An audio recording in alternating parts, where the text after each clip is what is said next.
ترس موايلة نسمهار كتكلها بمريت ببحري ما توي تحري جبت نطوالة دغدغ رأس مدري عقات زي بالكا نقولو تعلي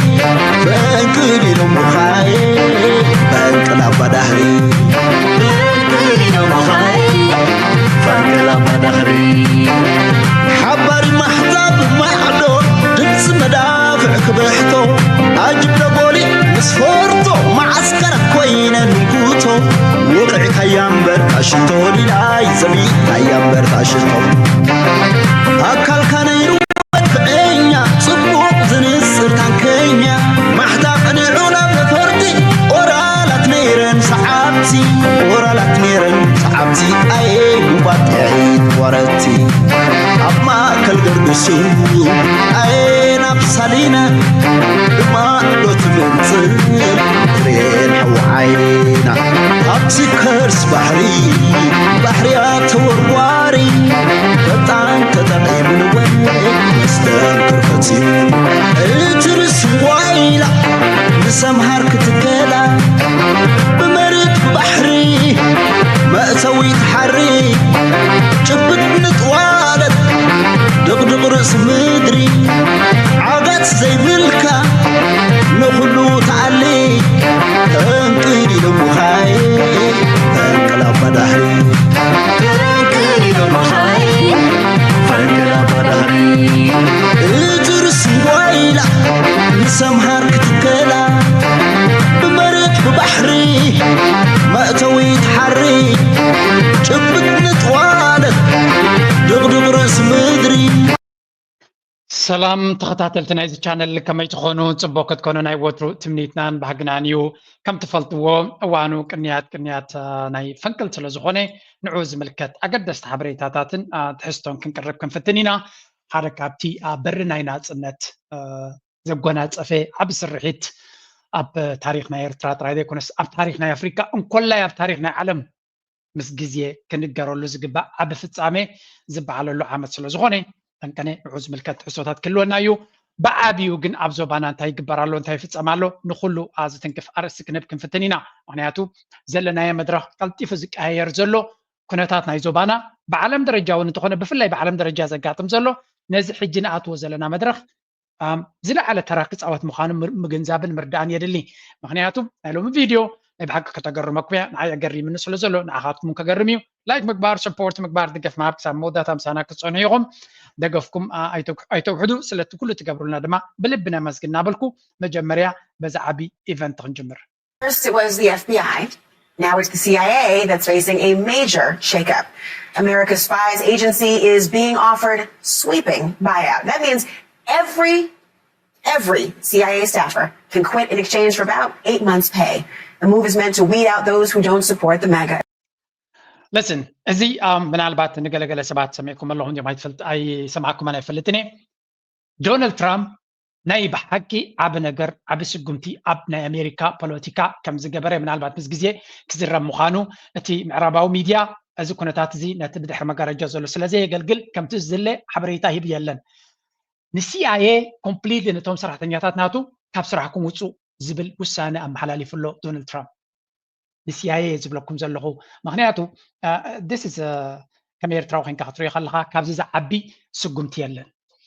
مثلا ديب ستيت بحلالو بدي ما جارجا نتي بوليتيكا أمريكا زور وشتاو بوليتيكا أمريكا دحين كم دليك كم دلك خون خلي ناي فورين بوليسنا أمريكا أبوز أيزولو بوليسنا أمريكا بفلو يدما أب أفريقيا أب زنزم عبلا زلو هجرات أب كال جلوبال ساوث بحال إذا سي آي إز بحال تلي أو مربب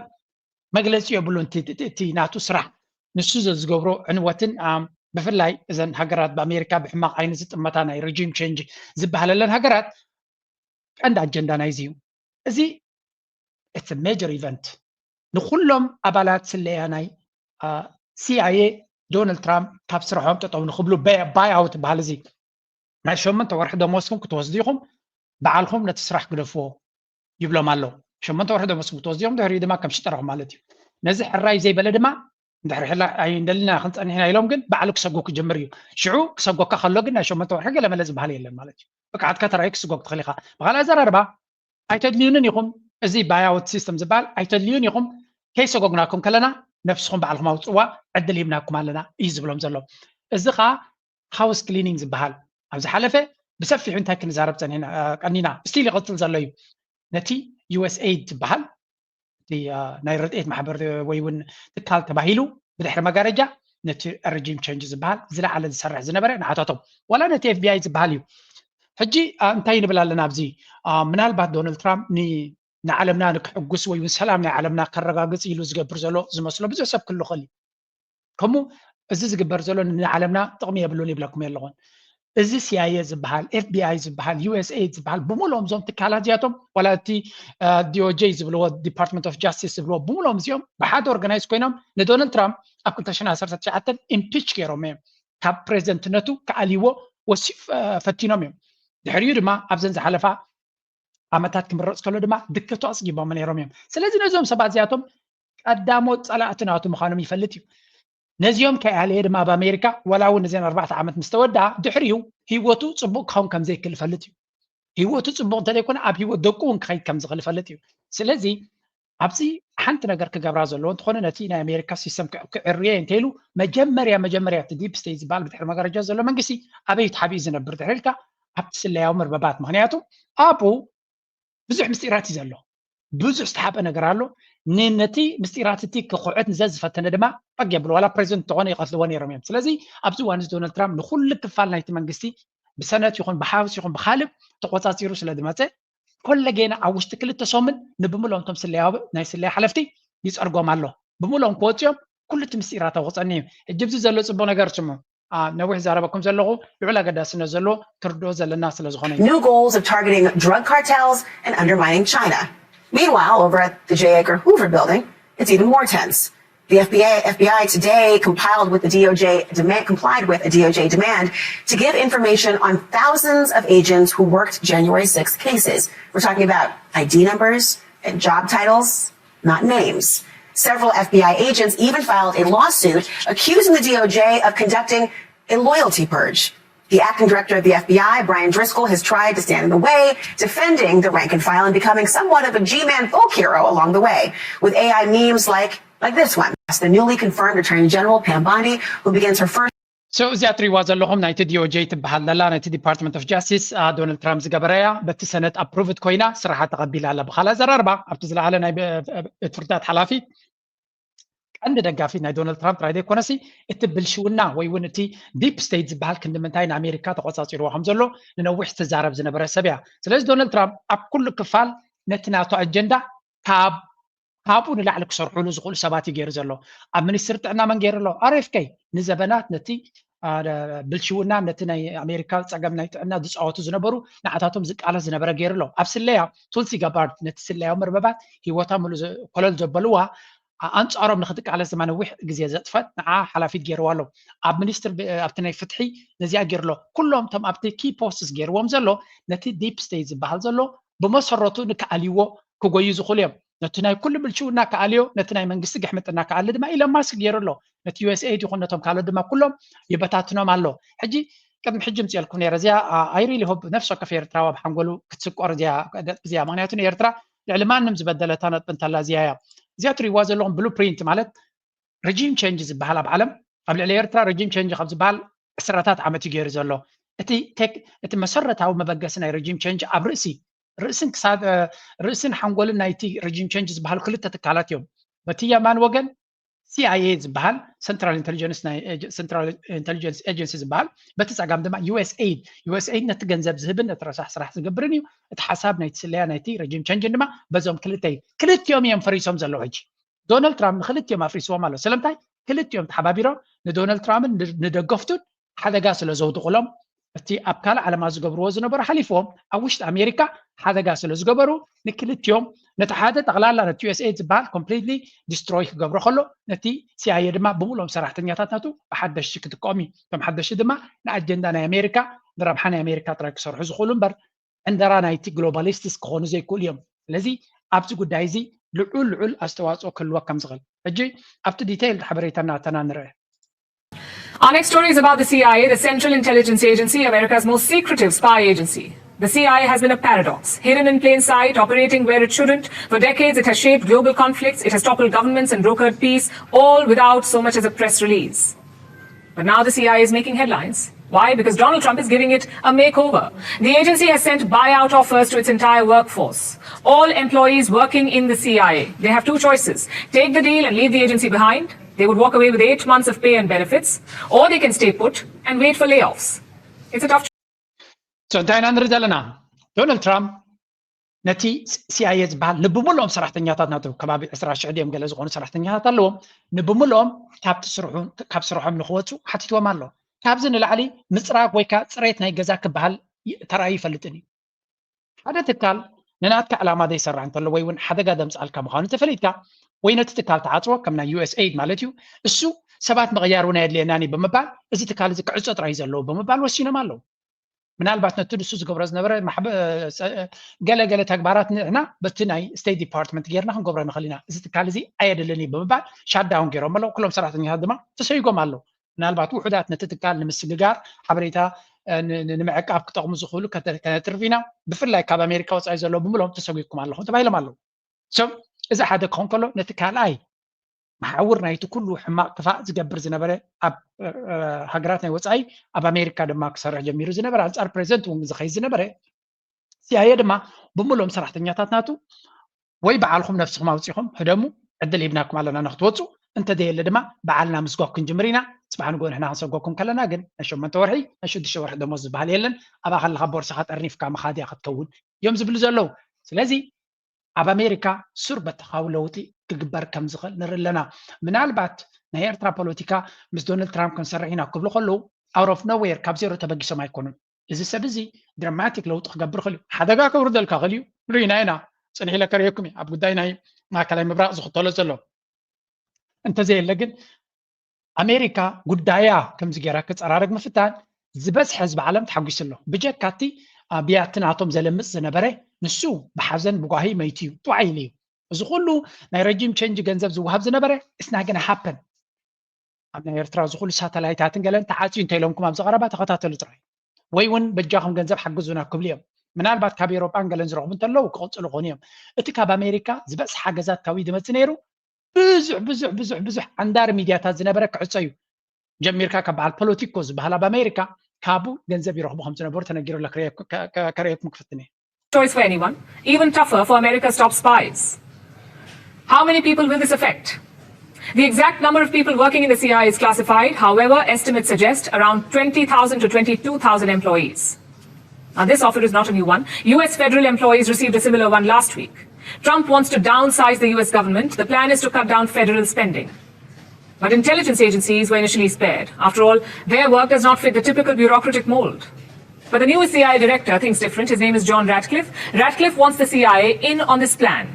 And he has two main goals: to align the CIA with the new administration's priorities and to infuse the agency with renewed energy.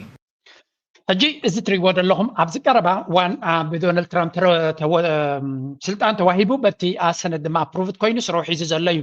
ጠቕላላ እቲ ፕላን ናይ ዶናልድ ትራምፕ እዚ CIA ዝበሃል ክቕየር ክኽእል ኣሎ ስራሕ ናይቲ CIA ኣድላዪ እዩ እቶም ኣብኡ ዝሰርሑ ዘለዉ ግን ንረብሓ ናይ ኣሜሪካ ዝሰርሑ ዘይኮኑስ ንረብሓ ናይቶም ብድሕሪ መጋረጃ ንናቶም ናይ ዓለም ለኻዊ ኣጀንዳታት ዘሳልጡ ዘለዉ ንህዝቢ ኣሜሪካ ድማ ቀዳማይ ዝጎድእዎ እዮም ዝብል ዘለዉ ስለዚ ነቲ ትካል ኣቂብካ ብምሉእ እቲ ሰብ ኣውፂኻ ብካልኦት ፍሬሽ ሰባት ተኪካ እዞም ፍሬሽ ሰባት ናብቲ ኩሉ ዓንዳር ኣካይዳ እቲ ትካል እኮ ክጅምር ከሎ ንረብሓ ኣሜሪካ ይጀሚሩ ምስ ግዜ ግን ዝኾነ ይኹን ትካል ዝኾነ ይኹን ማሕበር ይኹን ገለ ምስ ግዜ እናዓሰ ወይ ዝኸይድ ብዙሕ ጋሕመጥመጥ እዩ ዝኣትዎ ስለዚ CIA ዝበሃል ንመንግስቲ እውን ከፍርህ ንመራሕቲ ናይ ሃገራት እንኳላይ ዘፍርህ ዝነበረ ምዃኑ ባዕሎም እቶም መራሕቲ ቻክ ሹመር ዝበሃል ናይ ኣሜሪካ ሰነተር ዝተዛረቦ እዩ ኣብ ዝሓለፈ ኣብ ካልእ ቪድዮ ምፅልኩ ነይረ ስለዚ እንታይና ንብል ዘለና ንብምሎም ኣውፂኻ ብሓድሽ ሰብ ብፍሬሽ ዝኾነ እንተጌርካ እቲ ትካል መጀመርያ ሕጂ ፍሬሽ ክኸውን ከሎ ንኤርትራ ፅቡቕ ይነግረኩም እዞም ትካላት እዚኣቶም ንኤርትራ ንዓመታት እዮም በዲሎማ ንዓመታት ማለት እዩ ስለዚ እቶም ሓደሽቲ ኤርትራ ኣብ ናቶም ካላንደር ክትኣትው ናይ ትኽእል እያ it will take long time ኤርትራ ኣብ ዓይኖም ንክትኣቱ ሓደ ካልኣይ ኣፍሪካ ብዓብዪ እውን ሰላም ክትረክብ ትኽእል እያ ምክንያቱ እዚ ኩሉ አጀንዳታት ኣብ ኣፍሪካ ንሪኦ ዘለና ንኣሜሪካ የርባሓ ኢልካ ክትዛረባ ይትኽእልኒ ኢኻ ምክንያቱ ረብሓ ናይ ኣሜሪካ ኣብዚ ቦታታት እዚ ክትሪኦ እውን ኣይትኽእልኒ ኢኻ እዚ ኩሉ ዝርግርግ ኣትዩ ዘሎ ንውሕዳት ካምፓኒታት ምዝመዛ ናይ ማዕድን ናይ ገለ ንምግባር ዳ እምበር ብዓብዩ ንኣሜሪካ ዘርባሕ ኣይኮነን ብግምጣሉ ኣፍሪካ ምሉእ ናብ ቻይና ዝጥምት ዘሎ ኣሜሪካ ናብ ካልኦት ሃገራት ብዘርብሕን ንነፍሳ ብተረብሕን መንገዲ ትኸይድ ስለ ዘይነበረት እዩ ስለዚ ውፅኢት ናይ ዝኩሉ ንሪኦ ዘለና ሓድሽ መንገዲ ክኽተሉ ከለዉ ብዙሓት ሃገራት ክረብሓ ከም ዝኽእላ ብርግፅ ካብቲ ጋሕማት መንግስቲ ዝረብሓ ዝነበራ ውይ ክብላ ጀሚረን ኣለዋ ንሱ ግን በይኑ ክንሪኦ ኢና ወላ እውን እቲ ኢስታብሊሽመንት ዝበሃል ክእው ጀሚሩ ኣሎ ንሱ እውን ክንሪኦ ክንፍትን ኢና ሕጂ ንመለስ እቲ ካልኣይ ገፅ ናይቲ ኣብ ብልሽውና ድማ እዚ እቲ ናይ ስለያዊ መርበብ ናይ CIA ይህረም ብምህላው ዝስምዖም ዘሎ ቃንዛ ሓደ ክኸውን ከሎ ካልኣይ ክፋል ናቱ ድማ እንታይ ለኩም ነይረ እቲ USAID እዩ ንሱ ኸ እንታይ ዝገብር ነይሩ እንታይ ይበሃል ኣሎ ስምዑ Musical, I don't want to pay for that. Most Americans, I would agree, would say no to that. 47,000 on transgender operas in Colombia. I don't want to pay for a straight opera in Colombia. And 32,000 on trans comic books in Peru. Again, the majority of Americans are saying they don't want to pay for those types of things. እዚ ትሪእዎ ዘለኹም ሓደ ካብቲ እቲ USAID ዝበሃል ዝኸፍሎ ዝነበረ ዝብልዎ ዘሎ እዩ ሓደ ብሓሙሽተ ኣድቫንስ DEI ብምሉእ እዚ ኮስስ እዚ እቲ ንሳቶም ንመዛረቢ ዝተጠቀምሉ ጥራይ እዩ ካብዚ ዝበዝሕ ክፋዕ ግብሪ ንረጂም ቼንጅ ኣብዚ ጠቕስዎን እዮም ምክንያቱ ጉድ ናይ ኣሜሪካ ስለ ዘውፅእ ክቕፅል እውን ስለ ዝኽእል ንሱ ስለዚ ሕማቕ ተግባራት ናቶም ሓደ ቀዳማይ ምንጭ ናይቲ ሕማቕ ተግባራት ዝነበረ ኤርትራ ድማ ኣብ 2006 ፈሊጣ ዝሰጎጎቶ 2006 እየ ዝብለኩም ዘለኹ ኣብ 2025 ድሕሪ 20 ዓመት እያ ኣሜሪካ ከም ትብል ዘላ ዓለም ድማ ምስኡ ትዛረብ ዘላ ኤርትራ ኣብ 2006 ነዚ ማሕበር እዚ ኣብ ብላክ ሊስት ካብቲ እትዎ ኤርትራ ድማ ሜይቢ ካብ 2000 ጀሚራ ወይ ሜይቢ ካብ 97 ጀሚራ ካብ ነዊሕ እዋን እዮም ክጥምትዎ ፀኒሖም ኣብ መወዳእታ ኣብ 2006 ፕሊስ ንብረትካ ጠርኒፍካ ውፃልና ብምባል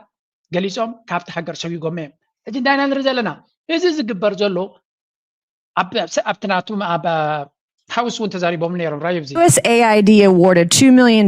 to strengthen trans-led organizations to deliver gender-affirming health care in Guatemala. So to each of you this morning, does this advance the interests of American citizens paying for trannies in Guatemala to the tune of $2 million? Yes or no? Governor? No. I have no position. Of course you don't. Okay, USAID awarded over $750,000 to fund alleviating loneliness among migrant garment workers in India. Does this advance America's interest? ሪዋ ኣለኹም እዚኣ እውን እንታይ እዮም ዝብሉ ዘለዉ እቲ ኩሉ ገንዘብ ትኸፍልዎ ዝነበርኩም እዚ ኩሉ ዓንዳር ኣካይዳ ዝኽየ ዝነበረ ንናይ ኣሜሪካ ናሽናል ኢንተረስት ረብሓ ናይ ኣሜሪካ ደሳለ ድዩ እዩ ትሕቶ እዚ ተጥፍዎ ዘለዎም ገንዘብ ወይ ተውፅዎ ዘለዎም ብፍላይ እዚ ናይ ኣሜሪካ ሕጂ ዝቐለለት ነጥቢ እዮም ወሲዶም ዘለዎ እዚ DEI ድዩ እዚ ትራንስጀንደር LGBTQ ዝበሃል ድዩ እዚኣቶም እቲ ናይ ዶናልድ ትራምፕ ክፋል ንዓታቶም ስለ ዝቃወሞም ነዚ ተባሂሉ ዝወፅእ ዝነበረ ገንዘብ ንናይ ኣሜሪካ ረብሓ የገልግል ነይሩ ዶ ንዝብል ኢንዳይሬክትሊ ረብሓ ንኣሜሪካ ነይሩ ወይ ኣብዚ ክዛረበሉ ስለ ዘይደልዩ እምበር ከም ፃልኩም የት ረብሓ እንታይ ምዃኑ ምክንያቱ እቲ ገይም ብሕቡእ ክፃወትዎን እዮም ዝፍትኑ ዘለዉ መጀመርያ ዶናልድ ትራምፕ ኣብዚኣ ሓዳሽ ውሳነ እውን ሂብሎ If you'd like to gather around me, I think I'm going to be okay. Come on. Come on.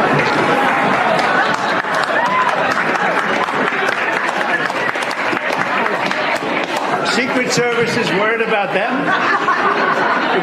If we have to worry about them, we have big problems.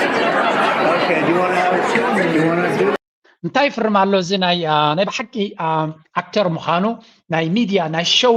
ማስተር ምዃኑ ዶናልድ ትራምፕ በዚኻ ትፈልጥ ኤግዜኪቲቭ ፓወር እዩ ዝፍርም ዘሎ ብህፃናት ኣዋልድ ተኸቢቡ እንታይ ኢኸ ዝፍርም ዘሎ እስከ ኣወዳትን ኣዋልድን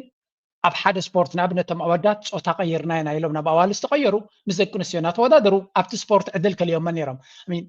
ፅላለ እንድዩ እዚ ወድን ጓልን ኣብ ሓደ ኩነታት ኣብ ሓደ ስፖርት ክወዳደሩ ይክእሉን እዮም ምክንያቱ ክንዲ ምንታይ እቲ ፌሚኒዝም ደቂ ተባዕትዮን ደቂ ኣንስትዮን ሓደ እየን ገለ ኢሉ ዓጀውጀው ክብል ንዓመታት ቀፂሉ ኣሎ ኣካላዊ ፍልልይ ግን ኣለዎ ሓንጎሎም ምናልባት ነናቶም ፀጋታት ክህልዎም ይኽእል እዩ ደቂ ኣንስትዮን ደቂ ተባዕትዮን ፍልልይ የብሎም ክትብል ትኽእል ኢኻ ኣካላዊ ፍልልይ ግን ኣለዎም እዚ ንሪኦ ዘለና ወድን ጓልን ሓደ ይኮኑ ስለዚ ኣዋልድ ንበይነን ኣወዳት ድማ ንበይኖም ስፖርት ንዓመታት ዝቕፅል ዝነበረ ኮመን ሰንስ ንብሎ እዚ ንዑ ገዲፎም ኣሜሪካ ደቂ ኣንስትዮ ፆታን ተቐይሮን ኣወዳት ድማ ፆታን ተቐይሮም ሓደ እዮም ዝኾኑ እቲ ሆርሞን ገለመለ እናተባሃለ ኣብ ኣሜሪካ ድሮ እንደራ ዝኸይዱ ነይሩ ሕልፍ ሓሊፎን ቶም ፆታ ዝቐየሩ ደቂ ተባዕትዮ ምስ ደቂ ኣንስትዮ ኣብ ሽቓቕ ክጥቀሙ ክእሉ ገለ ይበሃል ነይሩ ነዚ ኩሉ ካንስል ገይረዮ ኣለኹ ከምኡ ዝበሃል የለን እዚ ዓጀውጀው ዘበኑ ኣብቅዕዩ ደቂ ኣንስትዮ ኣዋልድ ምስ ኣዋልድ ወዳት ድማ ምስ ኣወዳት ከምዚ ክኸውን ድሕሪ ሕጂ እናበለ ብኣዋልድ ብናእሽቱ ህፃናት ተኸቢቡ ንዓታተን ይፍርመለን ኣሎ እዚ ኩሉ ዓንዳር ኣካይዳ ናይቲ ናይ ግብረ ሰዶምን ናይ ካልእን ዝነበረ ኣብዚ እዋን እዚ ቦታ የብሉን ኣብ ዘበነ ዶናልድ ትራምፕ ብምባል ይዛረብ ኣሎ ኣቅድሚ ህዝቢ ይገብሮ ስለ ዘሎ እቲ ፌርማ ድማ እንታይ ይፈጥር ኣሎ ናይ ህዝቢ ደገፍ ከም ዘሎ ምስ ህዝቢ ኮኔክትድ ከም ዝኾነን ጆ ባይደን ከምዚ ኢሉ ኣይትሪዮን ኢኻ ነርካ ዶናልድ ትራምፕ ግን ናይ ሸው ዝኾነ ሰብ ናይ ሚድያ ሰብ ስለ ዝኾነ ካብ ቀደም ኣብ ሸው ቢዝነስ ነዊሕ ዓመታት ዝገበረ ስለ ዝኾነ ከምዚ ገይሩ ነቲ ናይ ህዝቢ ደገፍ ንምርካብ ብጣዕሚ እዩ ዝሰርሕ ዘሎ እዚ ኸ እንታይ ዝፈጥር ዘሎ ኣገይን ኣብ ጎኑ እቲ ህዝቢ ከም ዝስለፍ ይገብረሎ ኣብ ጎኑ ህዝቢ ይስለፍ ስለ ዘሎ ድማ ነቲ ንሱ ዝኸዶ ዘሎ ጠጠው ከተብሎ ኣዝዩ ከቢድ እዩ ብግምጣሉ እቶም ኣንጻሩ ዝኾኑ ፓርቲ እንታይ የጋጥሞም ኣሎ ራዩ ድሕሪኡ ናብ ካልእ ርስ ክሰግር እየ This fucking political party, the Democratic Party, have lied to us about everything. They've lied about being the party of the middle class. They've lied about being the party of peace. They've lied about being the party that wants to help poor people. Okay? What the last several weeks have proven to us all is that this is a cadre of criminals and losers and So እቲ ዲሞክራቲክ ፓርቲ ዝበሃል ካብ መዓልቲ ናብ መዓልቲ ጉዱ እናኸፍአን እና ተበላሸወን እዩ ዝኸይድ ዘሎ ስለምንታይ ንዓመታት ከደናግር ዝፀንሐ ምዃኑን ኣብዚ እዋን እዚ ድማ ጉድ ናቱ ኣብ መወዳእታ ደረጃ በፂሑ ኣሎ ከም ዝትሪእዎ ዘለኹም ብምሉእ እቲ ዲሞክራቲክ ፓርቲ ዝበሃል ከም ኤርትራዊ ኮይንካ ክትሪኦ ከለካ ፀረ ኤርትራ እዩ ንኤርትራ እገዳ ክወርዳ ኣለዎ ሽግር ክወርዳ ኣለዎ ፀገም ክወርዳ ኣለዎ ዝብል ዝነበረ ነቲ ብድሕሪ መጋረጃ ዝስራሕ ኩሉ ዘጣቅዕን ዘተባብዕን ዝነበረ ይበሃል እቲ ሸርማን ገለመለ ዝበሃል ኩሎም ዲሞክራት እዮም እዚኦም ወላዚያ ሶማላዊት ትሪእዋ ዘለኹም ንባዕላ ኢሎን ማስክን ካልኦት ኮንሰርቫቲቭስን ብጣዕሚ ተተሓሒዞም ኣሎ ኣቦኣ ዘይሕጋዊ ነይሩ ዶ ከምዚዩ ነይሩ ዶ ከምዚያ ንሳ ዶ ንዘይሕጋውያን ስደተኛታት ትሕግዝ ኣብ ሶማልያ ከምዚ ትገብር እናበሉ ኣንፃራ ብዙሕ እዩ ዝግበር ዘሎ ስለዚ ንባዕላ ታሕቲ ዘላ ናንሲ ፔሎሲ ክንደይ ቪድዮ ገይረልኩም ኣለኹ ደሞዛ ናታ ናይ ሰብኣያን ካልኩሌት ገይሮሞ 350,000 ንዓመት ክኸውን ከሎ ሃብቲ ናታ ግን ከባቢ ኣይዶኖ 200 ሚልዮን ዲ ገለመለ ካበይ መፅኡ እዚ ሃብቲ እንድሕር ኢልካ ብልሽውና ያምፅዎ ከመይ ገይሩ እዚ USAID ዝበሃል ነዞም ዴሞክራትስ ጥራይ ዝኸፍል ነይሩ ዝኾነ ይኹን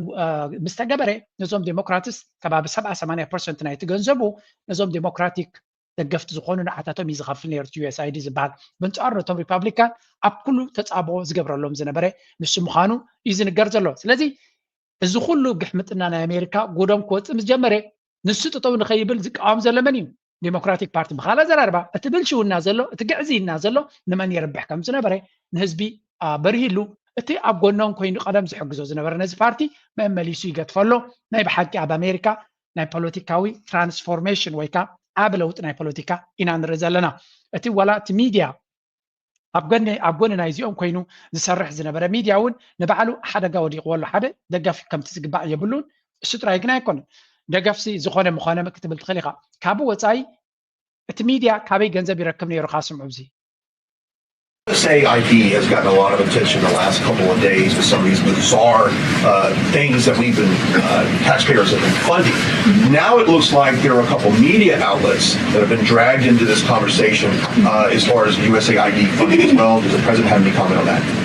So upon coming out here to the briefing room, I was made aware of the funding from USAID to media outlets, including Politico, who I know has a seat in this room. And I can confirm that the more than 8 million taxpayers ሕጂ እዚ ኣብ ውሽጢ ኣሜሪካ ጥራይ ዘጋጥም ዘሎ ኢና ንርኢ ዘለና ኣብ ውሽጢ ኣሜሪካ ዘጋጥም ጥራይ እዩ በዓል ፖለቲኮ ዝበሃሉ ኒውዮርክ ታይምስ እውን ኣብኡ ከም ዘሎ ይንገር ኣሎ ካልኦት ዓበይቲ ሚድያታት መብዛሕቶም ድማ ፀረ ኤርትራ ዝፅሕፉ ዝነበሩ ካልእ እቲ ንኣሽናሽ በዓል ማርቲን ፕላውድ ድዩ ማይክል ሮብን ድዩ ዩ ጀስት ኔም ደም እዞም ሰባት እዚኣቶም ብኸመይ ካብዞም ትካላት እዚኦም ይረብሖም ዝነበሩ ኣብ ዝቕፅል ዘሎ እዋን ክንሪኦም ኢና ምክንያቱ እቲ ሓገዝ ዝበሃል ነቒፁ ስለ ዘሎ መእተው ናይ ገዝኦም ክንርኢ ኢና ኤልሳ ጭሩም ድያ ኣሰና ድዩ ኤርሳ ድዩ ካልእ ድዩ እቶም ኩሎም እዞም ፕላትፎርምስ ዓበይቲ ፕላትፎርምስ ራን ዝገብሩ ግን ንኣብነት ኣብ ዩቱብ ኢና ኣለና ምሽ ኣብ ዩቱብ ብዙሕ ሰብ ዝረኣዮ እንተሎ ገለ ካብ ቻነላት ናተይ ቻነል እዩ ሳተላይት ዝኣክል ጌርካ ምስቲ ኩሉ ስራሕ ናቱ ከመይ ገይሮም ይኽእሉ ኣነ ይፈልጥን እየ ብዋጋ ጥራይ ዘይኮነ ዋላቲ ኣሰራርሓ ናቱ ሎጂስቲክስ ናቱ ኣብ ዩቱብ ኣብ ቻነል እናሰራሕካ ከለካ ተወሳኺ እቲ ኩሉ ንክትገብሮሲ I don't know ኣነ ስለ ዘይፈተምኮ ግን ብሓፈሻ ክትሪኦም ከለካ ዞም ሰባት እዚኣቶም there is some sort ሓደ ሶርስ ኣሎ ንኣብነት ኣሰናሲ ኣብ ዩቱብ ጥራይ እናሰርሐ ነቲ ኩሉ ይገብሮ ኣሎ ኢልካ ክትግምት ከቢድ እዩ ፋንዲንግ ከም ዘለዎ ፍሉጥ እዩ ኦፍ ኮርስ እቲ ጌታቸው ረዳ እውን ንህበ ነርና ኢና ኣጀንዳ ናትና ክሰርሕ ከሎ ኢሉ ነይሩ እዩ ኦኬ ዋላ እውን እቲ ማርቲን ፕላውት ምስኦም ክሰርሕ ከሎ ይኽፈል ከም ዝነበረ ካብቲ ናይ ትግራይ ሚድያታት ሰማይኻ ወይ ካብቲ ፖለቲካዊ ኤሊት ብሓፈሻ ግን እዚ ናይ ኣሜሪካ ሓገዝ ጠጠው ምባሉ ንብዙሓት ሚድያታት ጎረሮን ተሓኒቑ ከም ዘሎ እዚ ሕጂ ኣብ ናትና ቀሲልና ክንሪኦ ኢና ምስ ተራእየ ክነግረኩም እየ ኣብ በዓል ሃንጋሪ ሰርቢያ ጆርጂያ ስሎቫኪያ ገለመለ እዚ USAID ዝህቦም ዝነበረ ትካላት ብምልኦም ገንዘቦም ጠጠው ኢሉ ደሞዝ ናይ ሰራሕተኛታት ምኽፋል ሲኢኖም ከም ዘለዎ እዩ ዝንገር ዘሎ ምክንያቱ ነቲ ሕንፍሽፍሽ ናይቲ ሃገራት ንምትትታው ገንዘብ ንሱ ዝኸፍሎም ነይሩ ስለዚ ዕላማ ድማ ዲሞክራሲ ነስፋሕፋሕ ኣለና ኣነ ዲሞክራሲ ንምሕያል ንገብሮ ኣለና ዝብል ዝነበረ ኣጀንዳ ባይ ዘ ወይ ኣንድሩ ቴት ዝበሃል ሓደ ፀላዊ ኣብ ሮሜንያ ብዙሕ ብቤት ፍርዲ ኮለል ዘብሎ ዝነበረ እቲ ኩሉ ገንዘብ USAID ዝኸፍሎ ከም ዝነበረ ጭብጥ ኣለኒ እናበለ ኣብ ኤክስፖስት ገይሩ ላብ ካልእ ግዜ ናቱ ጭብጥ ምስ ወፃ ድማ ከምፃልኩም እየ ስለዚ ንብዙሕ ሕማቕ ነገር ፋንድ ዝገብር ዝነበረ ትካል እዩ ነቲ ሚድያታት ፀረ ብዙሓት ሕብረተሰባት ዝኸይድ ዝነበረ ገንዘብ ዝኸፍሎም ዝነበረ እውን ንሱ እዩ ከባቢ ልዕሊ 4 ቢልዮን ባጀት ዘለዎ USAID ንብሎ ዘለና ቀሊል ትካል ኣይኮኑ ልዕሊ 4 ቢልዮን ገንዘብ ባጀት ዘለዎ እዩ ስለዚ ሕማቕ ንምግባር ስለ ዝጥቀመሉ ዝነበረ ብዙሕ ሕማቕ ኣብ ምግባር ሓይሊ ዝነበሮ እዩ ኣብ ጉዳይ ናይ ዩክሬን ይኹን ኣብ ካልእ ማለት እዩ ስለዚ እዚ ትካል እዚ ምዕፃቡ ንዓለምና ዓብይ ረድኤት ክኸውን ይኽእል እዩ ምናልባት ናይ መወዳእታ ሪፖርት ኣነ ክበክም ዝኽእል ብዛዕባ እዚ USAID እዚኣ ክትከውን Illegal migration is Trump's enemy number one, but if you go down that list, you will find an unlikely name, USAID, the American government's charity arm. It's the biggest donor in the world. It manages 60 missions in 130 nations. But Trump is slowly killing it. All USAID staff have been placed on leave. Foreign aid has been frozen and their website has been taken down. Trump's justification is ideological. He says USAID was run by radical left lunatics. But politics aside, there is plenty to dig up here because USAID has a sketchy side too. They have meddled in other countries. እጅንታይና ንርኢ ዘለና እዚ ትካል እዚ ኦልሬዲ ኩሎም ሰራሕተኛታት ናቱ ካብ ዕለት 7 ወርሒ 2025 ጠጠው ኢሎም ከም ዘለዉ ኣብ ዓለም ዘለዉ ብፍላይ ኣብ ኣሜሪካ ወፃኢኑ ዘለዉ ጠጠው ክብሉ ከም ዝኽእሉ ደብዳቤ ሂቦም ኣሎ እዚ ከዓ ኣብ ኢትዮጵያ ጥራይ ከባቢ 5,000 ሰራሕተኛታት ዝነበሩ ተጣይስኩም ኣለኹም ክሳብ ዝኾነ ዝኸውን ደሞዝ የብልኩም ካብ ስራሕ ሰዊኩም ኣለኹም ተባሂሎም ኣሎ ኣብ ኬንያ ብቐጥታ ልዕሊ 44,000 ሰራሕተኛታት ብተዘዋዋሪ ኢንዳይሬክትሊ ሓገዝ ዝወሃቦም ዝነበረ ድማ ክሳብ 350 ሰራሕተኛታት ምዝ ትካል ዝተሓሓዙ ከም ዝኾኑ ስለዚ እንታይ ኢና ንርኢ ዘለና ሓደ ቴክቶኒክ ወይ እውን ሓደ ዓብይ ነውፅእ ዝፈጠረ ስጉምቲ ወሲዱ ሎ ዶናልድ ትራምፕ ክልተ ነገራት ይሃሪሞ ዘሎ ነዚ ትካል ዝጠጠው ምባሉ ጥራይ ኣይኮነን ዝኾነ ይኹን ፎሬን ኤድ ናይ ወፃኢ ሓገዝ ዝነበረ ብምሉ ን9 መዓልቲ ፍሪዝ ዝኾነ ሳንቲም ከም ዘይትወፅእ ገይሩ ከም ዝነቅፅ ፍሪዝ ማለት ኣብቲ ዘለኻዮ ንቕፅ ምባል ማለት እዩ ኤቭሪቲንግ ኣብ ዘለዎ ጠጠው ክብል ከም ዘለዎ ገይርዎ ኣሎ እቲ ብልሽውና ከምዚ ተኣዚዙ ከሎ እንታይ ይግበር ኣሎ ብፍላይ ኣብ ኣፍሪካ ከሪአኩም እየ ፅነ ኢላ ኣብቲ ናይ ኣፍሪካ ሰክሽን ዝበፅሓኩም እዚ ትካል እዚ ጠጠው ምባሉ ተደመሮ እንታይ ኢለኩም ነይረ እቲ ናይ CIA ሰራሕተኛታት ምውፅኦም this is a major good news ከም ኤርትራዊ ኮንካ ሓንቲ ብዙሕ ብድሆታት ዘጋጥማ ዝነበረ ዞም ትካላት እዚኣቶም ኣብ ገለ ኢንተርቪው ናይ ፕሬዚደንት ኢሳያስ ኣምፂልኩም ነይረ እንታይ ዝብል ነይሩ መንግስቲ ኣሜሪካ ከም ዝገብረና ኢልካ ክትዛረቡን ከቢድ ኢሉ ውሕዳት ኣለዉ ኣብቲ ፎሬን ስቴት ዲፓርትመንት ዝበሃሉ ዝሰርሑ ዘለዉ ሰባት ንሳቶም ዝሸናኽርዎን ባእታቶም ዝዝወርን እምበር ካብ ላዕሊ ፖሊሲ ብፍላይ ናይ ኤርትራ ይድብለኩም ካብ ላዕሊ ተበጊሱ ዝግበር ስጉምቲ ኣይነበረን ማለት ኣይኮነ ኣብ ዘበነ ኦባማ ንሱ ኣብ ትሕቲ ዝነበረ ሱዛን ራይስ እቲ ናይ ኣፍሪካ ሰክሽን ኣፍሪካን ዴስክ ዝነበረ ሓለፍቲ ሚኒስትሪ ጉዳያት ወፃኢ ዝነበሩ ብምልኦም ናይ ኤርትራ ፍሉይ ኣጀንዳ ምስ ኢትዮጵያ ኣብ ሓደ ዓራት ስለ ዝነበሩ ቤላ ገይሮም ኣብ ኤርትራ ዝተቃነየ ነይሩ ድሕሪኡ ዝነበረ ግን እቲ ሰክሽን ናይ ኣፍሪካን እቲ ቢሮክራሲን እዩ ንኤርትራ ዝኽሉ ዝሕምሳ ነይሩ ክንብል ንኽእል ኢና ኣብ ጉዳይ ናይ ትግራይ ኩናት ዝነበረ ድማ 10 ግዜ ኣብ ሴኩሪቲ ካውንስል ስለ ዝነበረ በዓል ባይደን እውን ኣብቲ ጉዳይ ትኢድ ነይርዎም እዩ ብሓፈሻ እዚኦም ትካላት እዚኣቶም ምማቶም ንኤርትራ ጉድ ኒውስ እዩ ጥራይ ክብል ትኽእል ኣነ ንኻልእ ግን ብዙሓት ከከም ኩነታት funded radicals and run covert operations. We'll start with the radical funding. USAID has given money to a group called FIF, the Faleh-e-Insaniyat Foundation. FIF, it is based in Pakistan. It is basically a front for Lashkar-e-Toiba, the same terror group behind the 26/11 Mumbai attacks. USAID was indirectly funding them. In the year 2021, they gave $110,000 to a Michigan charity, a group called Helping Hand. And this charity shared ties with Pakistan's FIF. At the time, this donation was flagged. USAID also launched an internal probe into it because the FIF was a banned group. بخالا زراربا نبزحات حدقا كفتصم زخلو ودبات بإندايركت منقدي بستفلالي منقدي حاجة زيهب كم زنبري زيهم نمس هند زتحاز مس باكستان زتحاز يوم زنقرونا زلو Michigan charity. Was this oversight or was it planned? Either way, it should not have happened. Aid should go to people who need it, not إذن ريوزلنا تسيلي USAID زقبرو أب عالم كفلت أولز دلي إذن خرجت تغلط ريوات فلتوانيهم زياتنن كم زعينة ملمني تكمن خمس حزب يرد كم زلو مبزح تسب دما رديت كو USAID يزرد ناي رديت محبري بهالجن علامة نخومي لستصرح يكون زي شفانيو كما يجر كان سب حنقول تطمزو ناي رديت محبر قبر سناي محبر مخانو نعلم تفلت تي كنتات جن كالي يتعجنداناتو أبزي استفل عليه شفتات تقيسه مالو it would be very difficult نقول له ليش سنقبره. Example number 2 is Bolivia. USAID funded opposition groups in this country. The goal was to destabilize its then president, Evo Morales. Now, Morales was a socialist leader. His policies were seen as anti-American, so USAID quietly undermined him. In 2013, Morales had had enough. He expelled USAID from the country. Example number 3 is Peru. In the 1990s, the country ran a sterilization program. Around 200,000 women were forcibly sterilized, again with funding from USAID. And these are just just 3. So as in ريزلنا أبزنا بوليفيا زبال هذا سوشياليست منقسين يرو نعون ملاي بزح كامبين كم زقبرو بزح جنزب كم سرحون نسودمات مرحي أمودة تالي ومجن بعلوا غيرهم كا اليوم مهم أبيرو زبال دكنسيون خي ولدا سترالايز مالت ممكن دكنسيون ممكنون عبتها رأس أوتيو so انتهينا نرزلنا أنا بحكي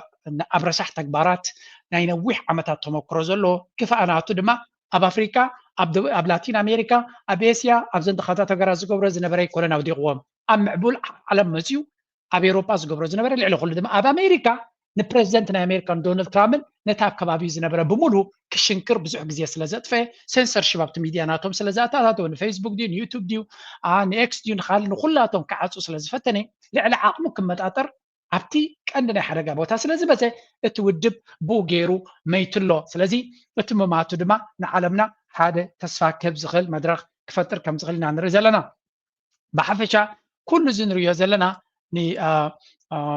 برازيل ديو أب كالي ديو أب على إرترا يتكسني because at the end of the day إرترا نشتي هاجريو نايب على إرترا بزح أب جمزاتو أيكونن الجبزيا USAID donations to India كان نشتي أبزين نسمع. Here in 2024 they donated around $141 million to India, which is slightly lower than the previous year when it was $153 million.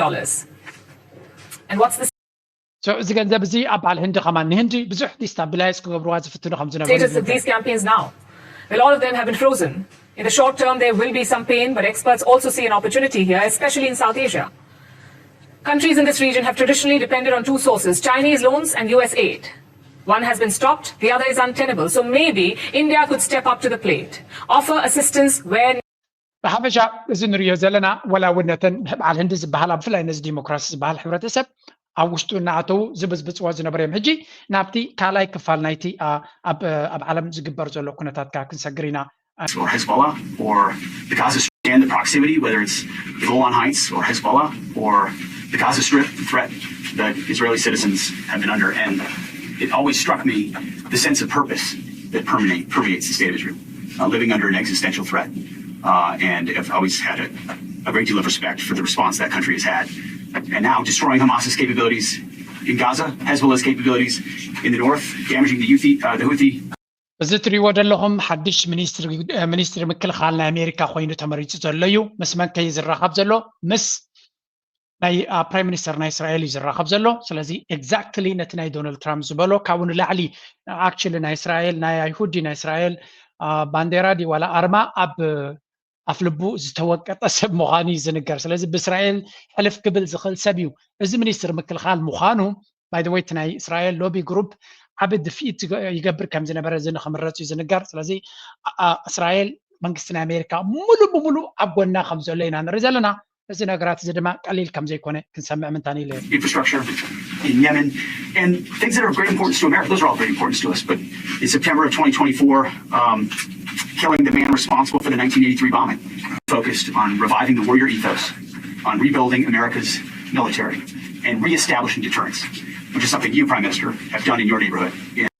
So ከምቲ ንሪኦ ዘለና እዚ ርክብ ኣብ መንጎ ሚኒስትር ምክልኻል ናይ ፔንታጎን ናይ ኣሜሪካን ምስ ፕራይም ሚኒስተር ናይ እስራኤል ዝግበር ዘሎ እዩ ንብሓቂ ገለ ካብቲ ፕራይም ሚኒስተር ናይ እስራኤል ተዛረቦ ንርአ ምክንያቱ እዚ ኣብ ዞባና ማእከላይ ምብራቅ ብዓብዩ ኣብ ዞባና ድማ ፅነ ኢለ ክነግረኩም እየ ዓቢ ተራ ክፃወት ምዃኑ ምፍላጥ የድሊ Thank you for spending the afternoon with us, sir. Well, thank you, Mr. Secretary Pete. You've been a great and stalwart friend of Israel. You see President Trump and the team that he's put together as extraordinary friends, extraordinary patriots of America, and therefore also champions of the American-Israel alliance. I truly believe Israel obviously has no greater friend than the United States, and I think the United States has no better friend than Israel. It's an ally that perhaps is different. I mean, by confronting these various enemies, we're not only defeating those who wish to attack us, but those who wish to attack you as well. Advanced. ከም ትሪእዎ ዘለኹም ነተንያሁ ናይ ብሓቂ ከም ብሓድሽ ዳግማይ ትንሳኤ ክኸውን ይኽእል ናይ ፖለቲካዊ ሂወት ምክንያቱ ኣብ ኣሜሪካ ዘሎ መርሕነት ዶናልድ ትራምፕ ይኹን ብሙሉኦም ኣብቲ ትሕትኡ ዘለዉ ዳርጋ ምልክት ሕቶ ዘይብሉ ደገፍ ሙሉእ ብሙሉእ ደገፍ ነቲ ናቱ ኣካይዳ ክገብሩ ዝኽእሉ እዩ ዝርኢ ዘሎ ዝደለዮ ንኢራን ምህራም ድዩ ንኢራን ምሕፃር ድዩ ኣብዚ እዋን እዚ እኳ ንኢራን ክንሃርም ኢና ዝብል ቃል እናጎደለ ኢራን ሓድሽ ዲል ምስ ኢራን ኒውክለር ከተማዕብል ከምዘይብላ ዝብል ዘረባ እናናሃረ እዩ ዝኸይድ ዘሎ ሕውት እንተኾነ እውን ኣብቲ ዘረባ ናቶም ኣትዩ ከም ዘሎ ኢና ንርኢ ዘለና ጉዳይ ናይ ቃዛ ሪኢኹም ኣለኹም ክእለ ከም ዘሎ እቲ ቃዛ እቲ ህዝቢ ካብቲ ዓዲ ወፂኡ ዶናልድ ትራምፕ ማለት እዩ ንቃዛ ንሕና ክንቋፀሮ ኣለና ዝብል ዘረባ እውን ይዝረባሎ ኣብቲ ዲስካሽናቶም እውን ንእሽተይ ተንኪፎማ ነይሮም እዚ ድማ ዘምፃልኩም ዘለኹ ኣብ ማእከላይ ምብራቅ ጥራይ ዘይኮነስ ኣብ ዞባና ኣብ ቀርኒ አፍሪካ ኣብ ዓቢ ተራ ክህልዎ ምዃኑ ግምት ኣለና ኣነ It's good to see you again, and I look forward to our discussions away from the camera. Good to see you, sir. Welcome to the Pentagon. We look forward to the discussion. American involved in Gaza, considering your view and world. I would just say to the question of Gaza, the definition of insanity is attempting to do the same thing over and over and over again. And as the President and Prime Minister pointed out last night, the President is willing to think outside the box, look for new and unique dynamic ways to solve problems that have felt like they're intractable. So ጉዳይ ናይ ቃዛ ክንርኢ ከለና ድማ ምናልባት እቲ ፕሬዚደንት ዶናልድ ትራምፕ ኣምፂዎ ዘሎ ሓሳብ ፍልይ ዝበለ ሓሳቢ out of the box እዮም ዝብልዎ ዘለዉ ምክንያቱ ፅላለ ማለት ተመሳሳሊ ነገር እናገበርካ ፍልይ ዝበለ ውፅኢት ምፅባይ እዩ ስለዚ ዝሓለፈ 80 ዓመት ዝተፈተነ ኩሉ ኣይሰርሐን ምናልባት ንህዝቢ ፈለስጢን ኣውፂኢኻ እዩ መፍትሒ እዮም ዝብሉ ዘለዉ ብጣዕሚ ዘገርም እዩ እንተኾነ እዚ ትኩንነ ዘሎ እዚ ኻ ልዑል ፅልዋ ክህልዎ እዩ ብፍላይ ኣብ ዞባና ፅልዋ ክህልዎ ከም ዝኽእል ጥርጥር ዝበሃል የብለይ ሕጂ ሓንቲ ናይ ኤውሮጳ ክበኩም እየ ድሕሪ ክንሰግር ኢና ናብቲ ናይ ዞባና Germany 2020 15 ኣከመይ ኩነታት ኣላ ፖለቲካዊ ኩነታታ ሕንፍሽፍሽ ዘለዎ እቲ ሃገር ድማ ቁጠባዊ ሽግር ኣጋጢሞ ኣሎ ልዕሊ ኩሉ ግን ካብቲ ፖለቲካ ቁጠባ ይሽግር ኮይኑ ዘሎ ኣብዚ ህዝቢ ኣብ ጀርመን ኣብ መክብ ከም ዘሎ ወይ እውን ነፍሱ ምኻልሲ ይኑሲ ካብቲ ፉድ ባንክ ዝብልዎ ሓገዝ ናይ መግቢ ረድኤት ናይ መግቢ ይፅበ ከም ዘሎ ኣብቲ ዝሃብተመ ባቫርያ ማለት ዝሃብተመ ዞባ ናይ ጀርመን ማለት እዩ ንስማዕ ኣብዚ እዚ ኸ እንታይ ማለት እዩ ኣብ ኤውሮጳ ሽግር ይመፅእ ኣሎ ክንብል ከለና ንኸነጋንን ኢልና ኣይኮናን ወቻው ተጠንቀቑ ኣካይዳኻ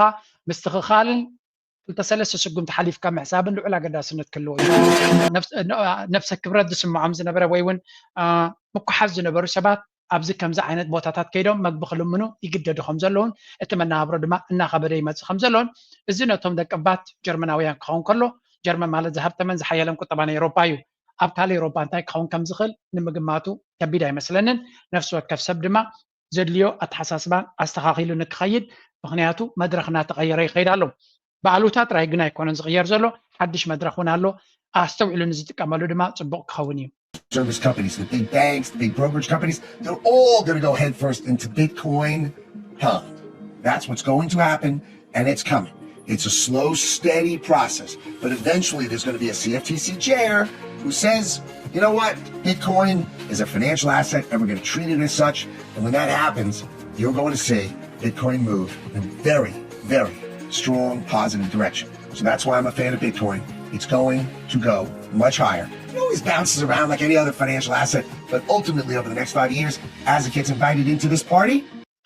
ሚኒስትር ኮመርስ ናይ ኣሜሪካ ዘሎ እዩ ብዛዕባ ክሪፕቶ ክዛረብ ከሎ ቀደም ሚኒስተር ከይኮነ ከሎ እዩ በዓል ከምዚ ዓይነታት ተሓሳስባን ብዙሕ ገንዘብ ኢንቨስት ገይሮም ዘለውን ነቲ ፖሊሲ ናይ ኣሜሪካ ምስ ተቐየረ እቲ ኩነታት ንላዕሊ ክመፅእ እዩ ምናልባት ናይዚ ትሬድ ዎር ናይዚ ገለ ሓደሽቲ ንኣሽቱ ነገራት ዘለዉ ነቲ ዕዳጋ ወልቕ ዘለቕ የብለሎ ንኹል ዋላ ንስቶክ ማርኬት እውን በዝቢፅዎ ኣሎ ግን ኣብ ሎንግ ተርም ዝመፅእ ዘሎ 3-4 ዓመት ዓብ ለውጢ ክግበር ከም ዝኽእል ይነግረኩም ኣሎ ስለዚ ነዚኦም ሰሚዕኩም ዘድሊ ምስትኽኻል ምስ ናይ ቁጠባዊ ፀገማት ዝመፅእ ዘሎ ኣገዳሲ ፅቡቕ ምስትኽኻል ድሕሪ ጌርካ ናብ ዝበለፀ ውፅኢት ክትከይድ ትኽእል ኢኻ እናበለ እዩ ዝመክር ዘሎ ነዚ ምክሪ እዚ ተጠቒሙ ብውሑስን ብፍልጠትን ብርድኢትን ስጉምትን ተወሲድካ ኣብ ሂወትካ ዓብዪ ኣስተዋፅኦ ዘለዎ ኩነታት ክፍጠር ይኽእል እዩ ስለዚ ፕሊዝ ዩዝ ዚስ ኦፖርቹኒቲ ነዚ ኩነታት እዚ ክትጥቀመሉ ድማ ብክብሪ ዕድመኩም ኣነ ኩሉ ግዜ ነቲ ዘሎ ሓበሬታ ክበኩም ክፍትን እየ ሕጂ ክልተ ነገር ክንርኢና ናብ ዞባና ክናቱ ከለና መጀመርያ ብኢጅፕት ክንጅምር ኢና ኢጅፕት ስትራቴጂካዊ ልዑል ኣገዳስነት ዘለዎ ስለ ዝኾነ Concerning the issue of displacing the Palestinians, I want to stress to the Egyptian people that we will never accept or allow any infringement on our national security. This was the Egyptian president turning down his U.S. counterpart's request for Cairo to displace millions of Palestinians from Gaza into Egypt's northern Sinai. If the standoff escalates, some fear Trump might turn the screw on Egypt's already vulnerable economy. Measures could include sometimes ዝብሉ ዘለዉ ኣብ ግብፂ ዶናልድ ትራምፕ ንግብፂ ገለ ካብ ህዝቢ ጋዛ ክወስድ ከም ዘለዎ እዚ ከዓ ነግድን ክወስድ ክኽእል ኣለዎ ምክንያቱ ንግብፂ ብዙሕ ስለ ንሕግዞ እቲ ፈለስጢማውያን ኣብ ጋዛ ዘሎ ህዝቢ ካብኡ ክወፅእ ክኽእል ከም ዘለዎን እዚ ድማ ግብፅን ጆርዳንን ነግድን ክወስዳ ከም ዘለዎን ክገብር እየ ኢሉ ነይሩ መራሒ ናይ ግብፂ ድማ ክንቅበል ኣይንኽእል ኢና እዚ ኣብቲ ካብ ሃገሮም ንክወፁ ክንድግፍ ኣይንኽእል ኢና እዚ ብደገፍ ናይ ግብፂ ደገፍ ክህልዎ ይክእል እዩ እናበለ ፓብሊክሊ ዝዛረብ ዘሎ እንታይ ግን ኢለኩም ነይረ ኣንጻር ዶናልድ ትራምፕ ኖ ኢሉ ክነቅፅ ከም ዘይክእል ኣብዚ ስምዑ ሕጂ እንድሕር ኖ ኢሉ እንታይ ከጋጥሞ ከም ዝኽእል ዳትስ ዋይ ድማ ዕሚም እናበለ ፀኒሑ ሕራይ ክብል ምዃኑ ካብዚና ንግምት Measures could include blocking U.S. aid to Egypt as well as imposing tariffs on Egyptian products to reduce our export revenue and encourage the exit of billions of dollars of hot money to damage the economy. Sanctions could target $2.1 billion in annual aid from the U.S. Tariffs would affect $2 billion in Egyptian exports to the United States out of a total of $40 billion in Egyptian exports worldwide. So, ዶናልድ ትራምፕ ኣብ ሓይሊ ከም ዘለዎ በዚኻ ትፈልጥ ሓደ 2 ቢልዮን ዝኸውን ሓገዝ ዝህቦ ዘሎ ብቐሊሉ ጠጠው ከብሎ ይኽእል እዩ እንድሕር ግብፂ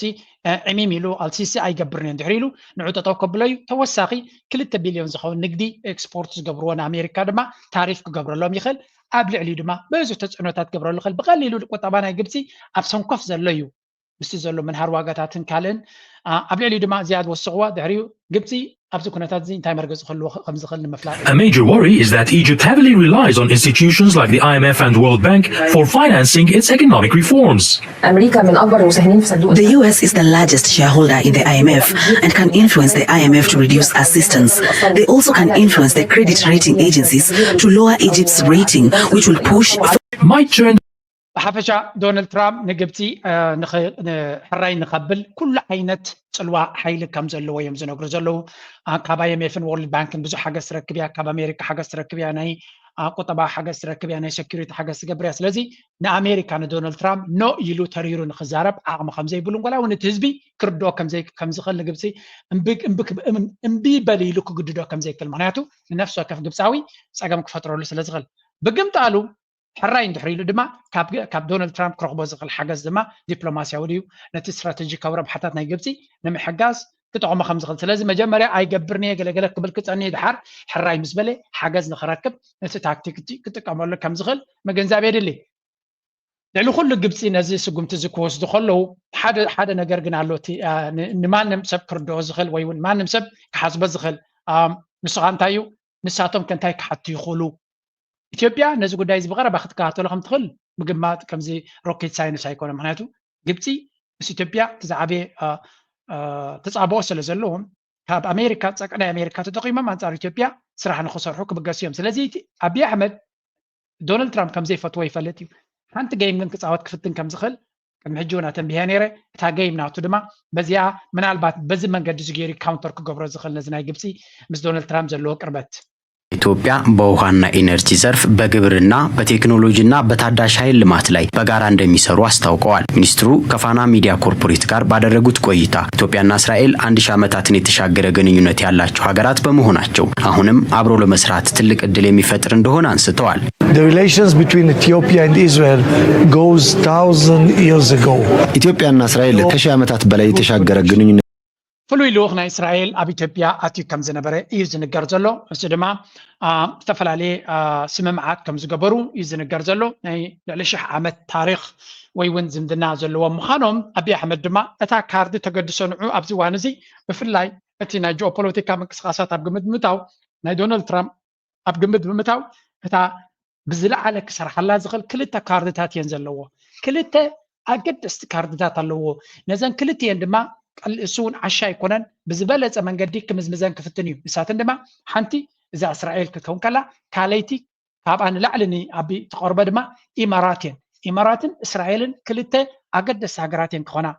ልዕሊ ኩሉ ንእስራኤል ክሕዝ ክፍትን እዩ ዝደለኹሞ ክገብረልኩም እየ ጥራይ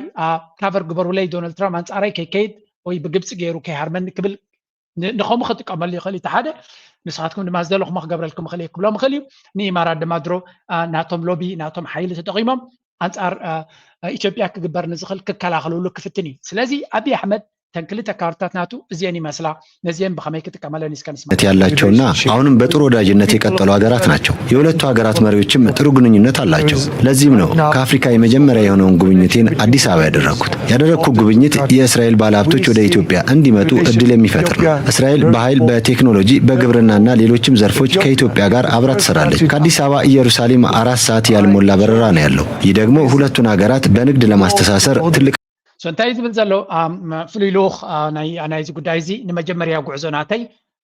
ኣብ ኣፍሪካ ብኢትዮጵያ ጀሚሮ ዘለኹ ቢዝነስ ናይ እስራኤል ናብ ኢትዮጵያ ኮይኑ ንሽርክነት ንክገብርን ብሓደ ንክሰርሕን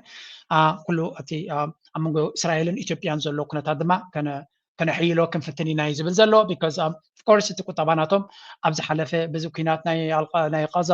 ናይ ገለመለ ብዙሕ ተሃስዩ እንዲ ዘሎ ንዑ ከበራብርዎ ኮይኖም ቱሪዝም ሓደ ኣገዳሲ ሴክተር እስራኤል ምክንያቱ ቅዱስ ቦታታት ብዙሕ ስለ ዘለዎም ኣብቲ ቱሪዝም ከም ዝደፍኡ ፍሉጥ ናይ ቱሪስት ቦታ እዩ ነይሩ እቲ ፀጥታን ሰላምን ስለዘየለ እምበር ኢትዮጵያ ድማ ዓበ ሃገር ስለዝኾነ ብዙሕ ህዝቢ ስለ ዘለዎ ንዑ እውን ታርጌት ክገብሩ ክእሎም ካልእ ብዙሕ ሜቢ ናይ ሰራሕተኛታት ዶ ናይ ገለዶ ክጥቀሙ ስለዝኽእሉ ምስ ኢትዮጵያ ዝግበር ዝምድናታት እውን ኦፍኮርስ ኣብቲ ናይ ኢትዮጵያ ቁጠባ ይዓቢ ስለ ዘሎ ኣብኡ ኢንቨስት ክገብሩ እውን ክመፁ ከም ዝኽእሉ ስለዚ እዚ ጉዳይ እዚ ሓደ ኣብይ ኣሕመድ ዝያዳ ክምዝምዞ ዝኽእል ንእስራኤል ኩሉ ባይታ ብምፍጣር ነቲ ክመፅእ ዝኽእል ካልእ ምክንያቱ እስራኤል ኣብ ኣሜሪካ ዘለዋ ፅልዋ ኩልና ንፈልጦ እዩ ዳርጋ እቲ መንግስቲ ኣብ ኢዶም እዩ ዘሎ ናይ ዶናልድ ትራምፕ መንግስቲ ኣብ ኢድ እስራኤል ስለዚ እስራኤል እንድሕሪ ንኣብይ ኣሕመድ እንድሕሪ ክድግፍዎ ደልዮም ካብ ዝኾነ ይኹን ክከላኸልሉ ዓቕሚ ከም ዘለዎም ማንም ዝጥርጥሮ የለን ዝስሕተ የለን ካልኣይ ድማ ኣብ ጎኑ እቲ ኢማራት ዝበሃል ሃገር ክንምንታይ ነዚ ኩነታት እዚ ኣብ ጎኑ ጠጠው ኢሎም ክሕግዝዎ ይኽእሉ እዚ ከም ሓደ ኣገዳሲ ባእታ ጌርካ ክውሰድ ዝኽእል እዩ እዚ ተሓደ ክኾን ከሎ ዋላቶም ፕሮፓጋንዲስትስ ናይ ኣቢ እውን ነዚ ኩነታት እዚ ብሰፊሑ ክዛረብሉ ንሰምዕ ኣለና ሓደ ካብቲ ዝብልዎ ዘለዉ ድማ ኣብ መንጎ ኢትዮጵያን this is a sign of the end of the area of Egyptian president okay እዚ ኣብ መንጎ ኢትዮጵያን እስራኤልን ዝግበር ዘሎ ንአልሲሲ መወዳእቱ ክኸውን ከም ዝኽእል ብላብላ እዮም ዝብሉ ዘሎ because again እቲ ግብፂ ኣብዚ እዋን እዚ ምስ እስራኤል ፀገም ዘለዎ ሃገር ኣይኮነትን ኣብቲ ናይ ጉዳይ ናይ ታሽሞ እውን ብዙሕ ኣበርክቶ ትገብር ዘላ እንትኾነ ግብፂ ምስ እስራኤል ኣንፃር ክትከይድ ተፈቲና ብቐሊሉ እስራኤል ከመይ ጌራ ክትጎድኣ ከም ትኽእል ትፈልጥ እያ እስራኤል ንግብፂ ቼክ ንምግባር እንታይ እያ ትገብር ምስ ኢትዮጵያ ሽርክነት ክትገብር ዘለዋ እዚ ኣገን ከመይ ገይሩ ከም ዝተኣሳሰር ነገራት ክንርኢ ክንክእል ኣለና ግብፂ ንኢትዮጵያ ንግብፂ ንኣቢ ወይ ንኢትዮጵያ ክትሓፅቦ ክትፍትን ከላ ምስ እስራኤል ዝኾነ ፀገም ተፈጢራ ግን እስራኤልካ ቼክሜት በን ጌራ ክትገብራ ብኢትዮጵያ ጌራ ክትገብራ ትኽእል ስለዚ ኣገይን ኣብይ ኣሕመድ ነዚ ነገር እዚ ባላንስ ክገብረ ክፍትን እዩ ነቲ ኩነታት ድማ ክጥቀመሉ ክጓየ ከም ዝኽእል ኢና ንርኢ ዘለና ብሓፈሻ እቲ ኩነታት ድማ ካልኣይቲ ከም ካርታ ዝጥቀሙላ ዘለዉ ኢትዮጵያውያን ድማ እዚኣ እያ ክትከውን ትኽእል ኤርዶጋንን ነው ክቡር የቱርኪ ፕሬዝዳንት ለኢትዮጵያ ያላቸው ወዳጅነት በዚህ ደረጃ በዚህ የመጣው ለውጡ ካፈራቸው አንድ ወዳጅ ናቸው እሳቸው እኛን ድሮ ጊዜ የኢትዮጵያ የባህር ጥያቄ ድሮ ታቡ ነበር። ይሄ ለውጥ ክቡር ጠቅላይ ሚኒስትሩ ሲመጣ ነው ይሄ ነገር ካላደረግን ኢትዮጵያንም አካባቢንም ያምሳል። ስለዚህ ከወዲው መፍትሄ ያስፈልጋል አሉ። ያንን ደግሞ አቀረቡ፣ ተቀበሉ፣ መጡ። ያ ነገር የተለያዩ አንግል የሚታይበት መጣ። ግን ምን ይዞ መጣ? አሁን አንካራ ላይ እንደምታየው ወዳጅ ሀገር ይሄ ነው። ወዳጅ ማለት እንደዚህ ነው። ማክሮንም መጣ ያለውን ነገር ታስታውሳለህ። ይሄ ነው ወዳጅነት ማለት። አመራር አጅንታይም ዝብል ዘለው እኔ ኢትዮጵያ ቲንክ እዚ ሰብዚ ዲፕሎማት ና ኢትዮጵያ እዩ አምባሳደር ና ኢትዮጵያ ፓኪስታን ይመስለኒ ገጋኽላለይ እንታይ ዝብል ዘሎ ንኢትዮጵያ ኣገደስቲ ዝኾኑ ፓርትነርስ ኣለውና እዮም ወይ ፈተውቲ ኣለውና እዮም እቶም ፈተውትናትና ድማ ኣብቲ ኣገዳሲ ጉዳይ ኣትዮም ነቲ መድረኽ ኣብ ምቕያር ተራ ይፃወት እዮም እዩ ዝብል ዘሎ yes there is some truth into it እዚ ሓቅነት ኣለዎ ኩንነት እውን ኣለዎ ንኣብነት እቲ ናይ ሶማሊያ ዝኸይድ ዝነበረ ነውፂ ኣብ መወዳእታ ኤርዶዋን ኣትዩ ነቲ ጉዳይቲ መፍትሒ ከም ዝገበረሉ ኣገይን መፍትሒ ክገብር ከሎ ኤርዶዋን ኣብ ሶማሊያ እውን ረብሓ ኣለዎ ምስ ኢትዮጵያ ድማ ዓብይ ዕዳጋ ስለ ዝኾነ ቱርኪሽ ኤርላይንስ ከም ድማ ናይ ቱርክ ካምፓኒታት ኣብ ኢትዮጵያ ብዙሕ ኢንቨስት ገይሮም ዘለዉ እዮም ስለዚ ንክልቲኦም ካብቲ ዝነበረ ቴንሽንስ ከም ዝፈትሖ እዩ ዝንገር ዘሎ ኢትዮጵያውያን ነቲ ኤርዶዋን ዝገበሮ ኣብ ኣንካራ ከም ሓደ ዓብይ ንኢትዮጵያ ዝጠቐማ ገይሮም እዮም ዛረቡ ስለምንታይ እዮም ከምኡ ዝብሉ ኣጀንዳ እዩ እቲ ኣብ ደገ ባሕሪ ንደሊ ኣለና ናይ ኣብ ደገ ባሕሪ ሕቶ ዝብልዎ ዝነበሩ ንዑ ገዲፍኩም ኢንተርናሽናል ሕጊ ኣኽብሩ ኢሎም እዮም ተሰማሚዖም ግን ኤርዶዋን ድማ ናይ ኣብቲ ሽምግልና እንታይ እናበለ ተሰሚዑ ነይሩ ናይ ኢትዮጵያ ኣብ ደገ ባሕሪ ዘይምህላዋ ዘለዎም ፀገም ይርዳእኒ እዩ ስለዚ እቲ ዘሎ ሕቶ ናይ ኣብ ደገ ባሕሪ ናይ ምርካብ ዝብልዎ ናይ ኢትዮጵያ ከም ሓንቲ ዓባይ ሃገር እቲ ጉዳይቲ ይርዳእና እዩ ከምኡውን ናይ ፈረንሳ መራሒ እውን ተመሳሳሊ ኢትዮጵያ ኣብ ደገ ባሕሪ ንኽትረክብ ይርዳእና እዩ ከምኡ ኢሎም እዮም ክልቲኦም እቲ ሕቶ ናይ ካልኦት ሃገራት ሒዝኩም ብሓይሊ ክንህበኩም ኢና ግን ኣይበልዎምን ስለዚ ኣገይን ኣብ ደገ ባሕሪ ኢትዮጵያ ኣብ ደገ ባሕሪ ንኽትረክብ ማንም ሃገር ዝርድኦ እዩ ናይ ካልእ ልኡላውነት ሒዝካ ብሓይሊ ንኽትወስድ ግን ኣጆኹም ዝበሎም ሃገር የለን ድሕሪ መጋረጃ ዝብሎም ክህልው ይኽእሉ እዮም ብሓፈሻ እቲ ከም ዘረባ ዝጥቀምሉ ዘለዉ ግን እቶም ፓርትነርስ ናይ ኢትዮጵያ ኣብዚኣ ሓንቲ ካብታ ትክክል ወይ እውን ሓቅነት ዘለዎ ኣብ ታሪክ ተሪእና ኢቭን ኣብቲ ዝኸፈ ደረጃ ክወድቁ ከለዉ እቶም መሻርክትን ኢትዮጵያ ኢዶም ኢትዮም ከትሕንዋ ከም ዝፍትኑ ንርኢና ኣብ መብዛሕትኡ ግዜ ሽግሮም ኣትዮም የትሕንዎም እዮም ብቁጠባ ሽግር ከጋጥሞም ከሎ ብገለመለ ከትሕንዎም ይፍትኑ እዮም ሕጂ ብዚ ሕጂ ዘለዎ ናይ ኢትዮጵያ ጉዳይ ኢዶም ብኸመይ ኢትዮም ከትሕንዎም ድዮም ኣየትሕንዎምን ሓላርስቲ ይከውን ምክንያቱ ኣብ ዞባና ኢትዮጵያ ጥራይ ኮነትን ሽግር ዘለዋ ሶማልያ ሽግር ኣሎ ዶናልድ ትራምፕ ድማ ብሙሉእ ተሓገዝ ጠጠው ከብለ ኢሉ ኣሎ ከምኡውን እቲ ሱዳን ኣብ ሱዳን ዘሎ ኩነታት ንርአ ሽዑ ኣተሓሒዘ ኣብቲ ናይ ትግራይን ከባቢን ዘሎ ኩነታት ድማ ክንርኢ ክንፍትን ኢና ብጣዕሚ ኣብ ፍልይ ዝበለ መድረክ ከም ዘለና ክብለኩም ፀናሕኩ ካብ ዜሮ ተበጊሰ ኣይኮንኩን ቀልጢፍ ዝለዋወጥ ሽርክነት ከም ዘጋጥም ዘሎ ምግንዛብ የድሊ The Sudan war has recently intensified on the city of El Fasher in the west of the country. The paramilitary group Rapid Support Forces, or RSF, has besieged the city, while the Sudanese armed forces, or SAF, have launched airstrikes against RSF positions. So why is violence escalating in El Fasher? 5 of Sudan's federal states are in the Darfur region. The focus on El Fasher has to do with controlling Darfur. ኣብዚ ሕጂ ሱዳን ክበሃል ከሎ ሓደ ካብቲ ፍላሽ ፖይንት ኣብዚ እዋን እዚ ዳርጋ ወላ እውን ካብ ናይ ጉዳይ ናይ ቀዛ ዘይቀልል ካብ ጉዳይ ናይ ዩክሬን ዘይቀልል ዓብ ነገር እዩ ግን ኣፍሪካ ስለ ዝኾነ ከምቲ ዝድለ ኣገዳስነት የብሉን ዓብ ሃገር ፋሕብትን ኣትይዎ ከሎ ኣብ ሚድያ ናይ ዓለም ሳሕቲ ዝመፅእ እንተ ክመፅእ ከሎ እውን ብዙሕ ኣቴንሽን ዘለዎ ኣይኮነን ዓበይቲ ውሳነታት እውን ዝሓልፈ ኣይኮነን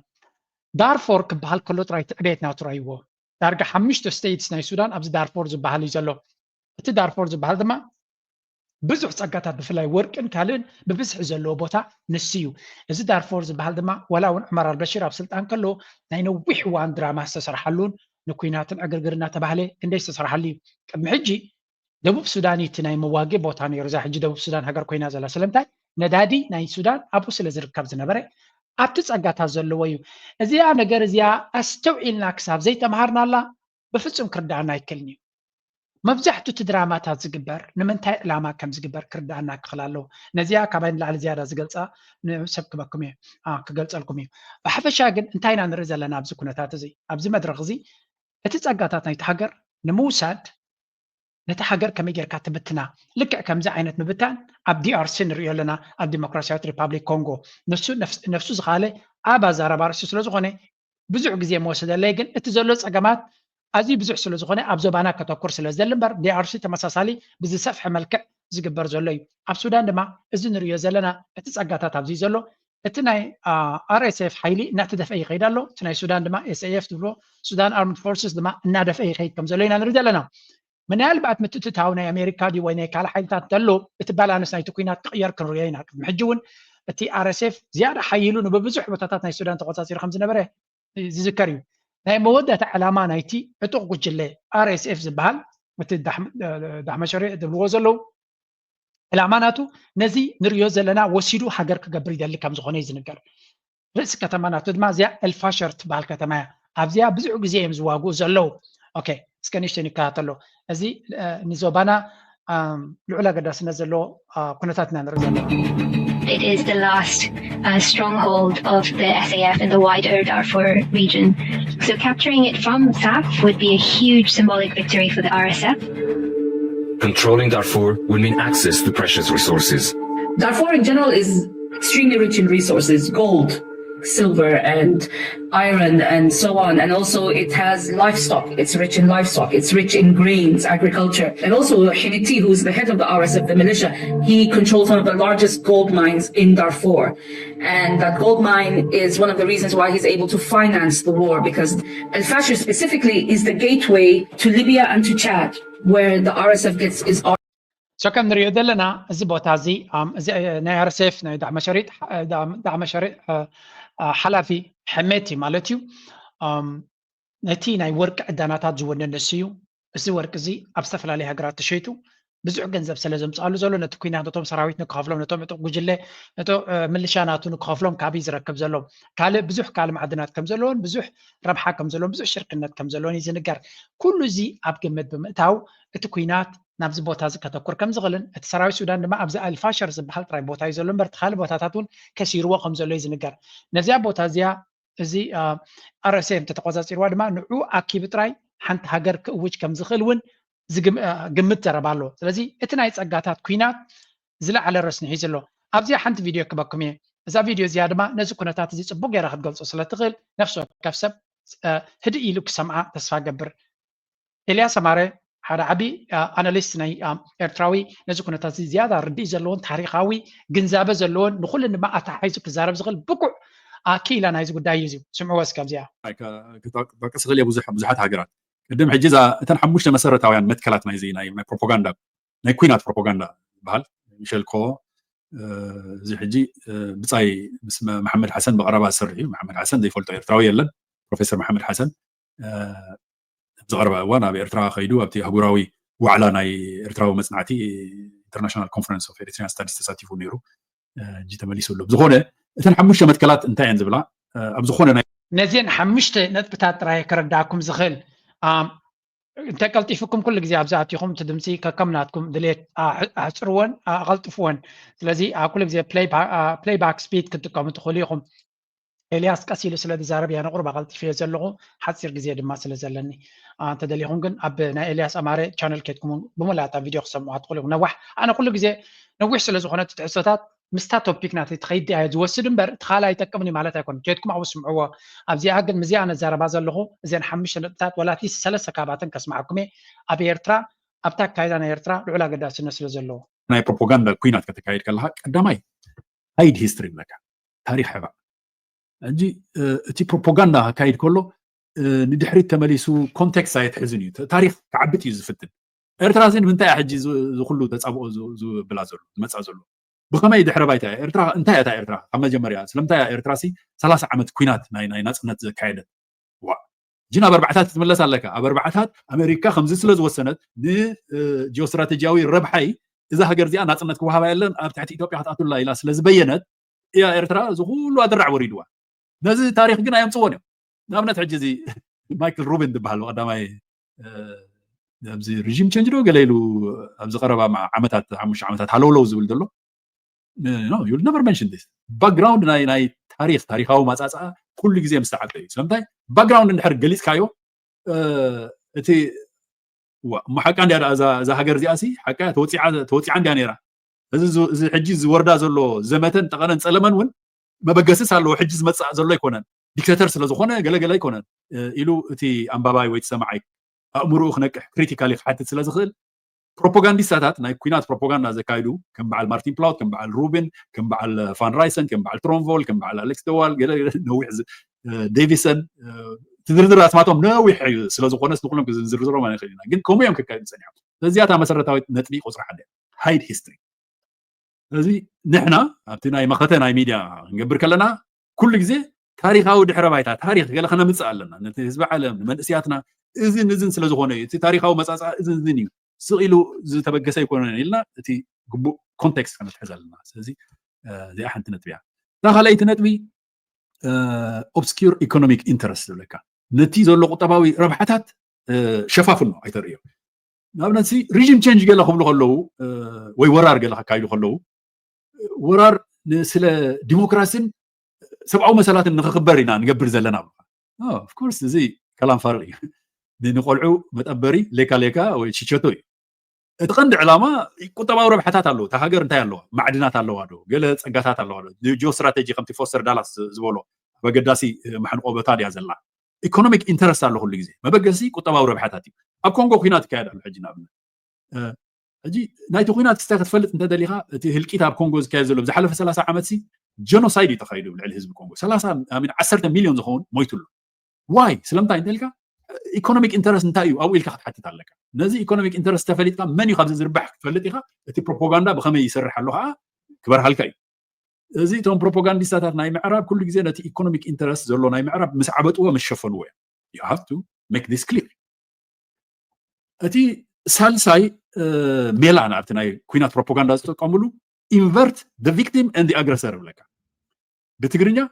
نتي قداين نتي عماتن قلبيت كأقربه نتي قداي كم عماتي تقربه نتي عماتها خم قداي تقربه اوكي نجي زي أبناتنا أنا إرترا it's very obvious إرترا قداي كنسا أم كل خال الأولى نتان قلن مريتات وريرو كنسا نيرترا خم عماتي تقربوها نسرعت ويانا تي مريت إرترا قوبيتولو لو مريت إرترا بعد ما حيزو رقيسو سرعت حقي نا international court زبينو عج حنفكو إلو خنسو قن نعو خم عماتي خنسو خم قداي يقربو نيرترا كم سبويلر بقى نزبوملو زوبا تربش زلا قال لك وعوق بروباغندا وزمت غبر الله ثاني زي كل غزي حزالنا invert the victim and the aggressor نتي قداين عماتن قلابيت كأوروبا اجي بقى إرترا ستايت تقبر نتي زوبات هوز مسجله كينات تقبر إرترا كل غزي مكل خالي زلا اب متقعتي زور زلو بقى and the aggressor اتا رابعيتي اذا نبلا زلنا شيطانا وي مشيطانيا ديمونايز قصالي ديمونايزيشن تقبر مسيطان بقى صلمه زي بتغرينيا مسلام شالنا صلاقي صلولو قبعي زبال رغا ابوتاتنا دون قداموت بلحتيهم نيرو زي ناي ديمونايزيشن قديم ناي صلاقي قند سرح صلولو قبا كاي زي تي ناي ريجيم تشينج قالو غبرو خلو ناي بروباغندا كوينات زغبرو وجهه صبحه كاب مرحي هاجر جميركا نترسيها قدم تهرب بريزيدنت إيسا ديكتاتور كلام ديكتاتور نتي تكالات نايت هاجر نحيلتات مكل خال تتسلم نهاجراو قلقلوت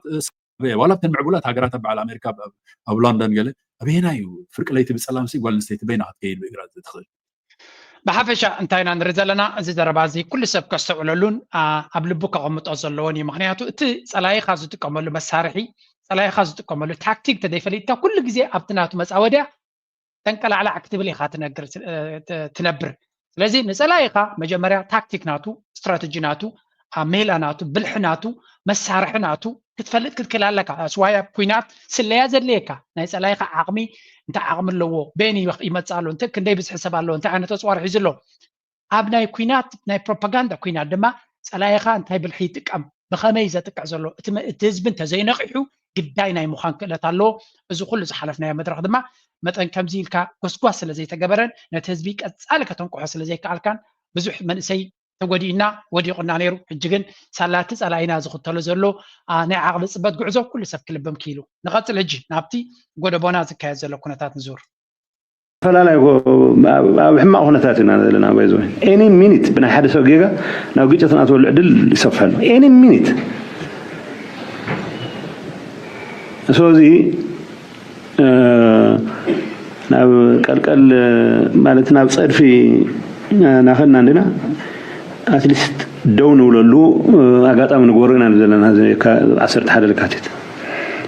ካወጣይ እንደገና ሁሉ ማይክሮፎን ተጨበጠ ምድለቱ መልእክት ጽሕፈሉ ተኮይኑ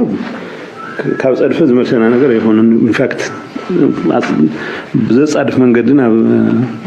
ናብ ገደልና አትወል ሁነታት ይፈጠር እዚ ምናልባት ንሱ ጥራይ ዝብሎ ዘሎ ከይመስለኩም በሐፈሻት ኩነታት አከመይ በጽሕኩም ዘሎ አብዚውን ስምዑ ድርጅቱ በዚህ በደብረጽዮን ቡድንና ደብረጽዮን ቡድን ጋር የመጡት ሚሊቴሪዎች ጋር ተዘጋጅተዋል። ወርቅ የሚቆፈርባቸው ማሽኖች አሁን ዞረው መንገድ መስራት ጀምረዋል። በተለይ በሽሬ በአዲነብርና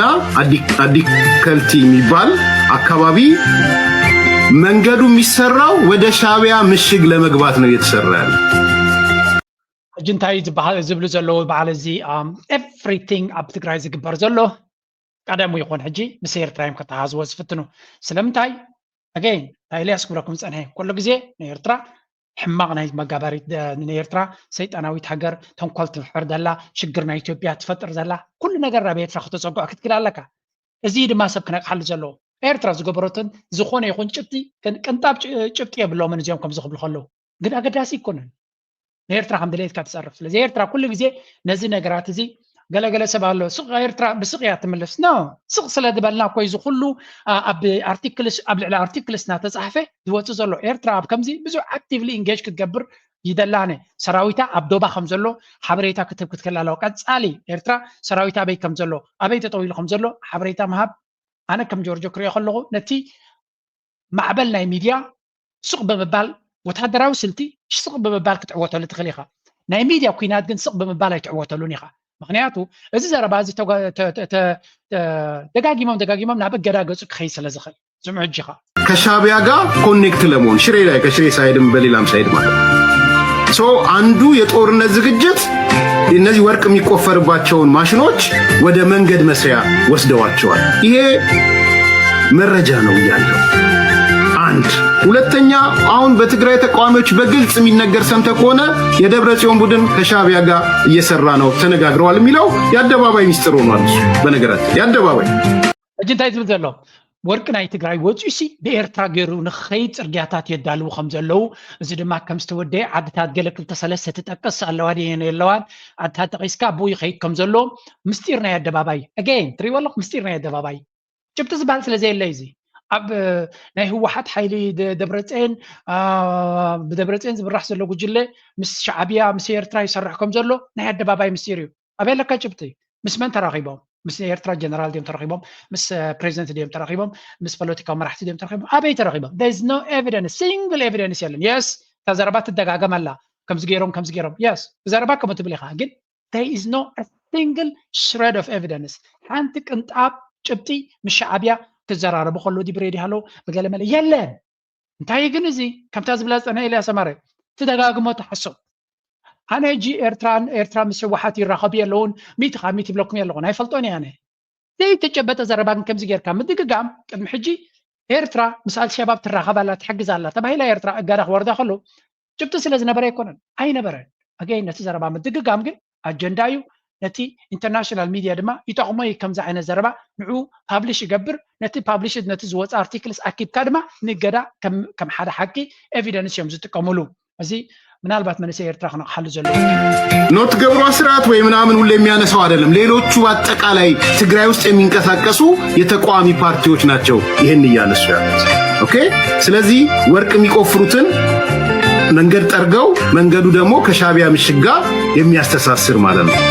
ቅድም የነገርኩ ወደ 23 ወይ 24 ቦቴዎች ወደ ሽሬ አቅጣጫ ሄደው ተክላይ ለሚባል የሎጂስቲክ ኃላፊ ቦቴዎቹ ተሰጥተዋል። ነዳጆቹም እየተሰበሰቡ ያሉት በዛ ምክንያት ነው የደብረጽዮን ቡድን ማለት።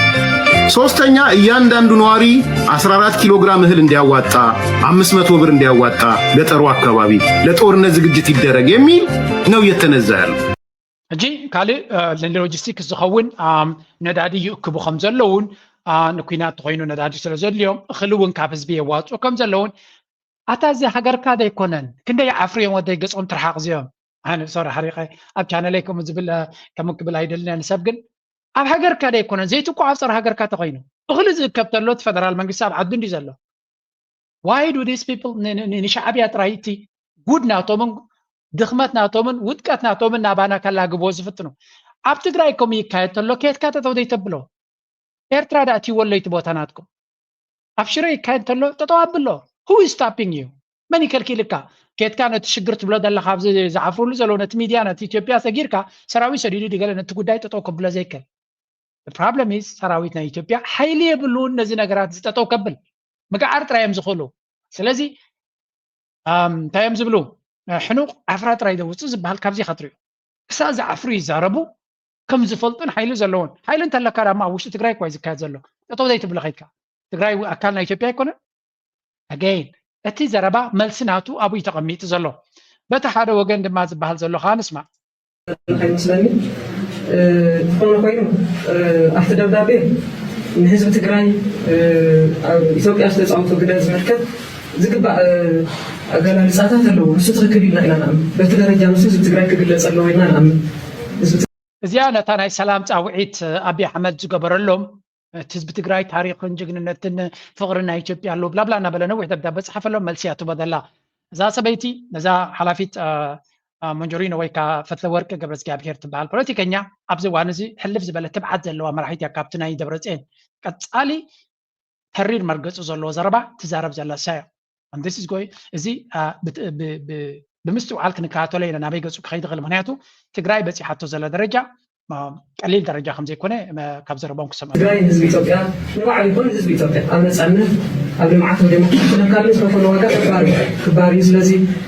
ኣብቲ ደብዳቤ ተገሊፁ ዘሎ እዚ ህዝቢ እዚ ኢትዮጵያዊ እየ ኢሉ ኣሚኑ ነዚ ኢትዮጵያ ትበሃል ዓዲ ዝኸፈሎ መስዋዕትነት ዝኸፈሎ ዋጋ ግቡእ ክብሪ ክወሃቦ ዘለዎ እዩ በቲ መንገዲ ንሱ ተገሊፁ ዘሎ ንሕና እውን ዓብዪ ክብሪ ኣለና ትክክል እዩ ዝብል እምነት ኣለና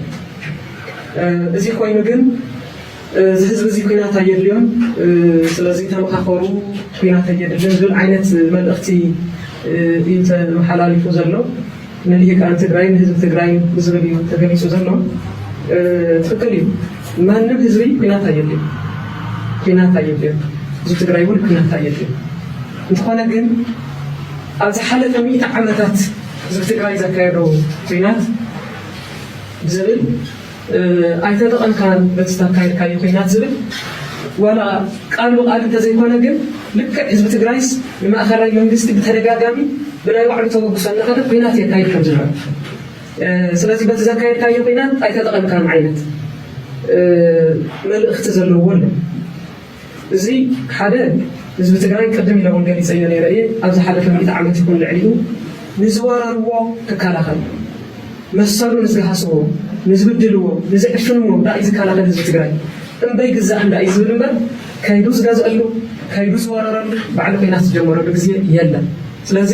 ንህዝቢ ትግራይ ከም ኩናት ደላይ ከም ጦረኛ ዓይነት ኮይኑ ቀሪቡ ዘሎ ንህዝቢ ትግራይ ዝገልፅ ኣይኮነን ህዝቢ ትግራይ ትግራይ ወጣቶቹን የትግራይ ፖለቲከኞች ችግራችሁን በጠረጴዛ ፍቱ፣ ህዝቡን ወደ ጦርነት አትማግዱ፣ ለህዝቡ ጦርነት ሳይሆን ሰላም ከእህት ከወንድሞቹ ጋር በሰላም እንዲኖር ስለ ሰላም ብቻ ማስተማር ያስፈልጋል ማለት ነው። የትግራይ ወጣቶቹን በጠረጴዛ ዙሪያ ከም ንሪኦ ዘለና ኣብ ኣዲስ ኣበባ ነቲ ኩነታት ንብትድዳ ናይ ሰላም ኩነታት ክግበር ኣሎ ተባሂሉ ኣብ ኣፋን ዕርባታን ኣብዚ ጉዳይ እዚ ሰላማዊ ሰልፊ ይገብር ኣሎ እዚ ኸ ኣብዪ ኣሕመድ እቲ ብትግራይ ዝመፅእ ዘሎ ሓዊ ፅቡቅ ገይሩ ተረዲእዎ ስለ ዘሎ ንዕሱ ጥራይ ዘይኮነኻ ናይ ፋኖ ሓዊ ተደምሮ ናይ ትግራይ ተደምሮ ናይ ሸነ ሰለስቲኡ ናብኡ ገፁ ኣቕኒዑ ከም ዘሎ ስለ ዝርድኦ ዘሎ ዝገብሮ ዘሎ እምበር ኣበይ ነይሩ ዳ ክሳብ ሎሚ ክሳብ ኣብዚኣ ላስት ሚኒት ንዝበፅሐ ነዚ ኩነታት ዝገብር ዘሎ ስለዚ ኣገይን ኣርሒቕካ ዘይምሕሳብ ነቲ ኩነታት ድማ ናበይ ክምዕብል ከም ዝኽእል ግምት ዘይምውሳድ ዝፈጠሮ ነገር ኢና ንርኢ ዘለና በተደጋጋሚ ተመሳሳሊ ካብ ኩሉ ኢና ንርኢ ዘለና ብዙ ንረዩ የፖለቲካ ውጥረት ሳቢያ ነዋሪዎች ከባንክ ብዙ ገንዘብ ለማውጣት እየተጣደፉ ነው ተባለ። ከአንድ ሳምንት ባነሰ ጊዜ ውስጥ ከግማሽ ቢሊየን ብር በላይ ከባንክ ሂሳብ ወጥቷል ነው የተባለው። ዮርዳኖስ አበበ ያዘጋጀችውን ናትናኤል ደበና እንደሚከተለው ያቀርበዋል። ትግራይ ካስተናገደችው ከም ንሪኦ ዘለና ሰብ ገንዘቡ ካብ ባንክታት የውፅእ ከም ዘለውን ብሓፈሻ ነፍሲ ወከፍ ሰብ ነቲ ኩነታት ብኩሉ ስጋእ ስለ ዘሎ ዘድልዮ ምግዛእን ገለመለን ከፍ ዘሎ ኣገይን ኣነ ናይ ብሓቂ እየ ዝሓዝን ኣብዚ እውን ሓንቲ لبوا عينت فيديو انت جيراني را من هالبات تزبي كم درجة بتحكم زل بزغت فلتخ عم زهزن أتا هاي جيركم زهزني أي تحشكركم ديو أي تعززكم ديو أتا دليتكم كم دليتكم يقولكم ديكم زهزني هاي جيركم الحزي عف لليتي قلتش احنا وصلت تحضروا له زيتي لليتي 300 400 ناقص حضروا له بولكم شغلت كلكم بانك طرحاني قال يلا اسب فرعي بانك كله يوصل له هاي غيرو زي هاي غيركم اتانيش تحسوا لندكم متى هو لبساتكم ايصقمكم اني دليكم يهم معات ገንዘብ نيكم معات دليتكم تقولوا دليتكم تقولوا دليتكم تقولوا من هذا وقت تمسح حساتكم يتموتون تزوروا ده زي غچبچا زي تحرقون ابسلو اتا ما حرو እንደዚህ ታይገርኩ كم رياض لنا هنا تكونتات نبي جزء كتمع بالتخل نبي حكي عبز حزن درجة بتحكم زلو إن نرزلنا بحفشة it's a very sad reality كبيد زخنة بده يزلوجن مكتتال نتكونتات دمنا تقتلنا حبريتا قنبكم هنا لنا مولو شيم كان حزبي بزغاطامي من مخانغا خلالي كزبهق حزب لنا وشطنا وصاين بزياده زبركت كبركتون قليل ايكونن نحزب خطلاليوس كتعدلنا بخا خغدفوي مولو شيم كامنيو لونغورز غابير باي حرايلول كم زفلت 34 عامات بزي عرفتي حساب زعلت زيخا دارغا ملا ايرترا خليلكا بزي عرفتي انكي اتي ويقات مسرتاو ነገር نعها نخمز ክትገብር ዝደረኸካ ነገር እንታይ انا متم سماتات بجا ሀገር ዝተደፉ ምን ተዝወም እንት ሀገሩ መስተደፉ ናም ዝካሪም በባህል አይኩነን زاغيت كساب حجي كلي بوتاتات نا ኤርትራ ኸይድካ ኣለኻ زاغيت حجي ብዙ ዓመት የለው ከእብነ ሀገር ጉልት ተሰነ ከልተሰነ ሃይኮታ ፈርተሳዋ ከፈርተሳዋ ከሩ መገራይ ከመገራይ ባወርደት حجاز كرن ني اتكليزان اسمرا حجي قاعتلاي شب كاشبكا كبخابت نافا كمنافا እንደገና ነኻበት ከበኻበትካ ይሽብ ካብሽብካ ጋህቴላይ ባቲ ይዝብለሉ واو ناي بحكي انا بزي جقنا ابونا بتعمي زقرم كل جزء كمو انا قلق بربع قلق دبل زرباوني مثلا نيرو ناي بحكي تحقسه من البات حنت حساب زمصتني نيرترا زور ايرترا تبحال دلا كم ز عينت غعزو بغرز خيات بشم نايزي ايانا تصواع دس بلني مخنياتو نيرترا بغرز زورا سب سلازخونه من البات ناي بشكليتا وددر دي قلق كلو بشم نايزي أنبسا ويون أنا بحكي أبنتاوي أيا بشمو كتوا عن تزخلون كبر مخانا نير مهناتو أنا بحكي صراحة تاريخ مخانين عن رجال لنا تي زي بقرو مخادو فليزا بلانتايو صورنا يرترا بلاند كروزراتن بقلم لنا يكونوا نامتيوم بقرهم كريم يمامتيوم تسوون بقرهم ناخذيهم تسوي مبزعتهم سلزي نتي تاريخ ناتهم أنا بحكي أبناس أمريكا يرترا بزي تانكم بريتن نملو يرترا خزور كله تاريخاوي قعزو مخانو يردعنا قلنا نايت تاريخ دما عبزخات ياقيتو تاريخ كله خلو دما متقامو سبيتيس وزالي ادو كيم مسحاتو خلا تمو ندحر كيدو افسرح كما يداوعلكم هذا مسحاتنا مسح طرحيدو طعي سواي حما سواي كذا لازم ندحر كوين اي اتا ساسكات مسحكاتو نحنا سمرا الله سبيتي تنفاسنا وطياتنا كمزي هاجرن سدران كمزي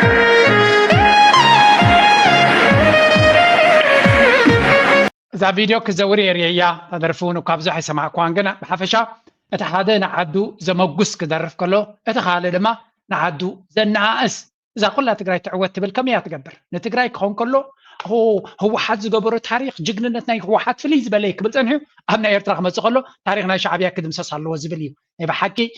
امرود ساحات تحساسبا نديو دي تصرف سب دما كبري يقبونيو يبحكي زحزنيو عدخان أدي خان تصرف سب كل جزء ናይ ኣእምሮ ፀገም ዘለዎ ጥራይ እዩ ንዓድኻ ንስድራኻ ንገዛኻ ብሓሶት ዳ ፅቡቕ ኣለዎ ኢልካ ፅቡቕ ናቶም ትገልፅ እምበር ጉድ ናይ ገዛኻ ፀገም እንተለካ ንጓና ንዑ ክትነግር ኣይትጓየን ኢኻ እዚ ከዓ ናይ ብሓቂ ወይ ሓደው ነቲ ዓዱን ኣድዩን ዘይክብር ሰብ እዩ ዝገብሮ እዩ ወይ ድማ ናይ ብሓቂ ናይ ኣእምሮ ፀገም ዘለዎ ድኻም ናይ ኣእምሮ ዘለዎ ዝገብሮ ነገር ምዃኑ መገንዛብ የድሊ ናይ መወዳእታ ትሕዝቶናተይ ድማ ሎሚ እዛ ፍልይቲ መፅሓፍ ብዛዕባ ኤርትራ ታሪክ ብፍላይ ብቋንቋ ግልሽ ድሩት መፅሓፍቲ ተፃሒፍልና ዘሎ ስለዚ ኣቡነ ኣማኑኤል ድማ ፍልይቲ መፅሓፍ ኤርትራ ትብል መፅሓፍ ፅሒፍልና ስለ ዘሎ እቲ ቃልሲ ነዊሕ እዩ ዓወት ግን ናይ ግድን እዩ ትብል መፅሓፍ ብእንግሊሽ ፅሒፉ ኣሎ ኣነ ከም ለብዋን ኣቡነ ኣማኑኤል ኣይሆፕ ብኦድዮ ድማ ሬከርድ ክትገብራ ምክንያቱ ብኦድዮ ጥራይ ንሰምዕ ሰባት ስለ ዘለና ኣም ሉኪንግ ፎርወርድ ነቲ ናትካ ነቲ ካልእ እውን ክጠቅም ስለ ዝኽእል ብዝተኻለ መጠን ብኦድዮ ብእንግሊሽ እውን ሬከርድ ክትከውን ምክንያቱ ብዙሕ ሰብ ብኦድዮ ስለ ዝሰማዕ ኣብዚ እዋን እዚ ናይ ብሓቂ ብሉፅ ስራሕ ኩልና ሰብ ድማ መፅሓፍቲ ታሪክ ናይ ኤርትራ ክትፀሓፈልና እንተደሊና ነዞም ሰባት እዚኣቶም ክንሕግዝ ክንክእል ኣለና ኢቡክስ ኣለኩም ብኤሌክትሮኒካል ቨርሽን ኣለኩም ብመፅሓፍ ድማ ኣላትኩም ኣብ ኣማዞን ከም ትርከብ ድማ ይሕብረኩም ኣሎ ደግፉልና ተባብዑልና የቐኒየልና ድማ ክንብሎ ይግባእ ናይ ሎም ኣርእስቲ ኣብዚ ኩዴ ላይክ ግበሩ ሰፖርት ግበሩ ደገፍኩም ኣይተውሕዱ ንኩሉ ዝግብኦ ድማ ደገፍ ንሃብና ክንከይድ ኣለና ናይ ሎም ኣርእስቲ ኣብዚ ኩዴ ምዛ ብልፅ ደርፊ ድማ ክገድፈኩም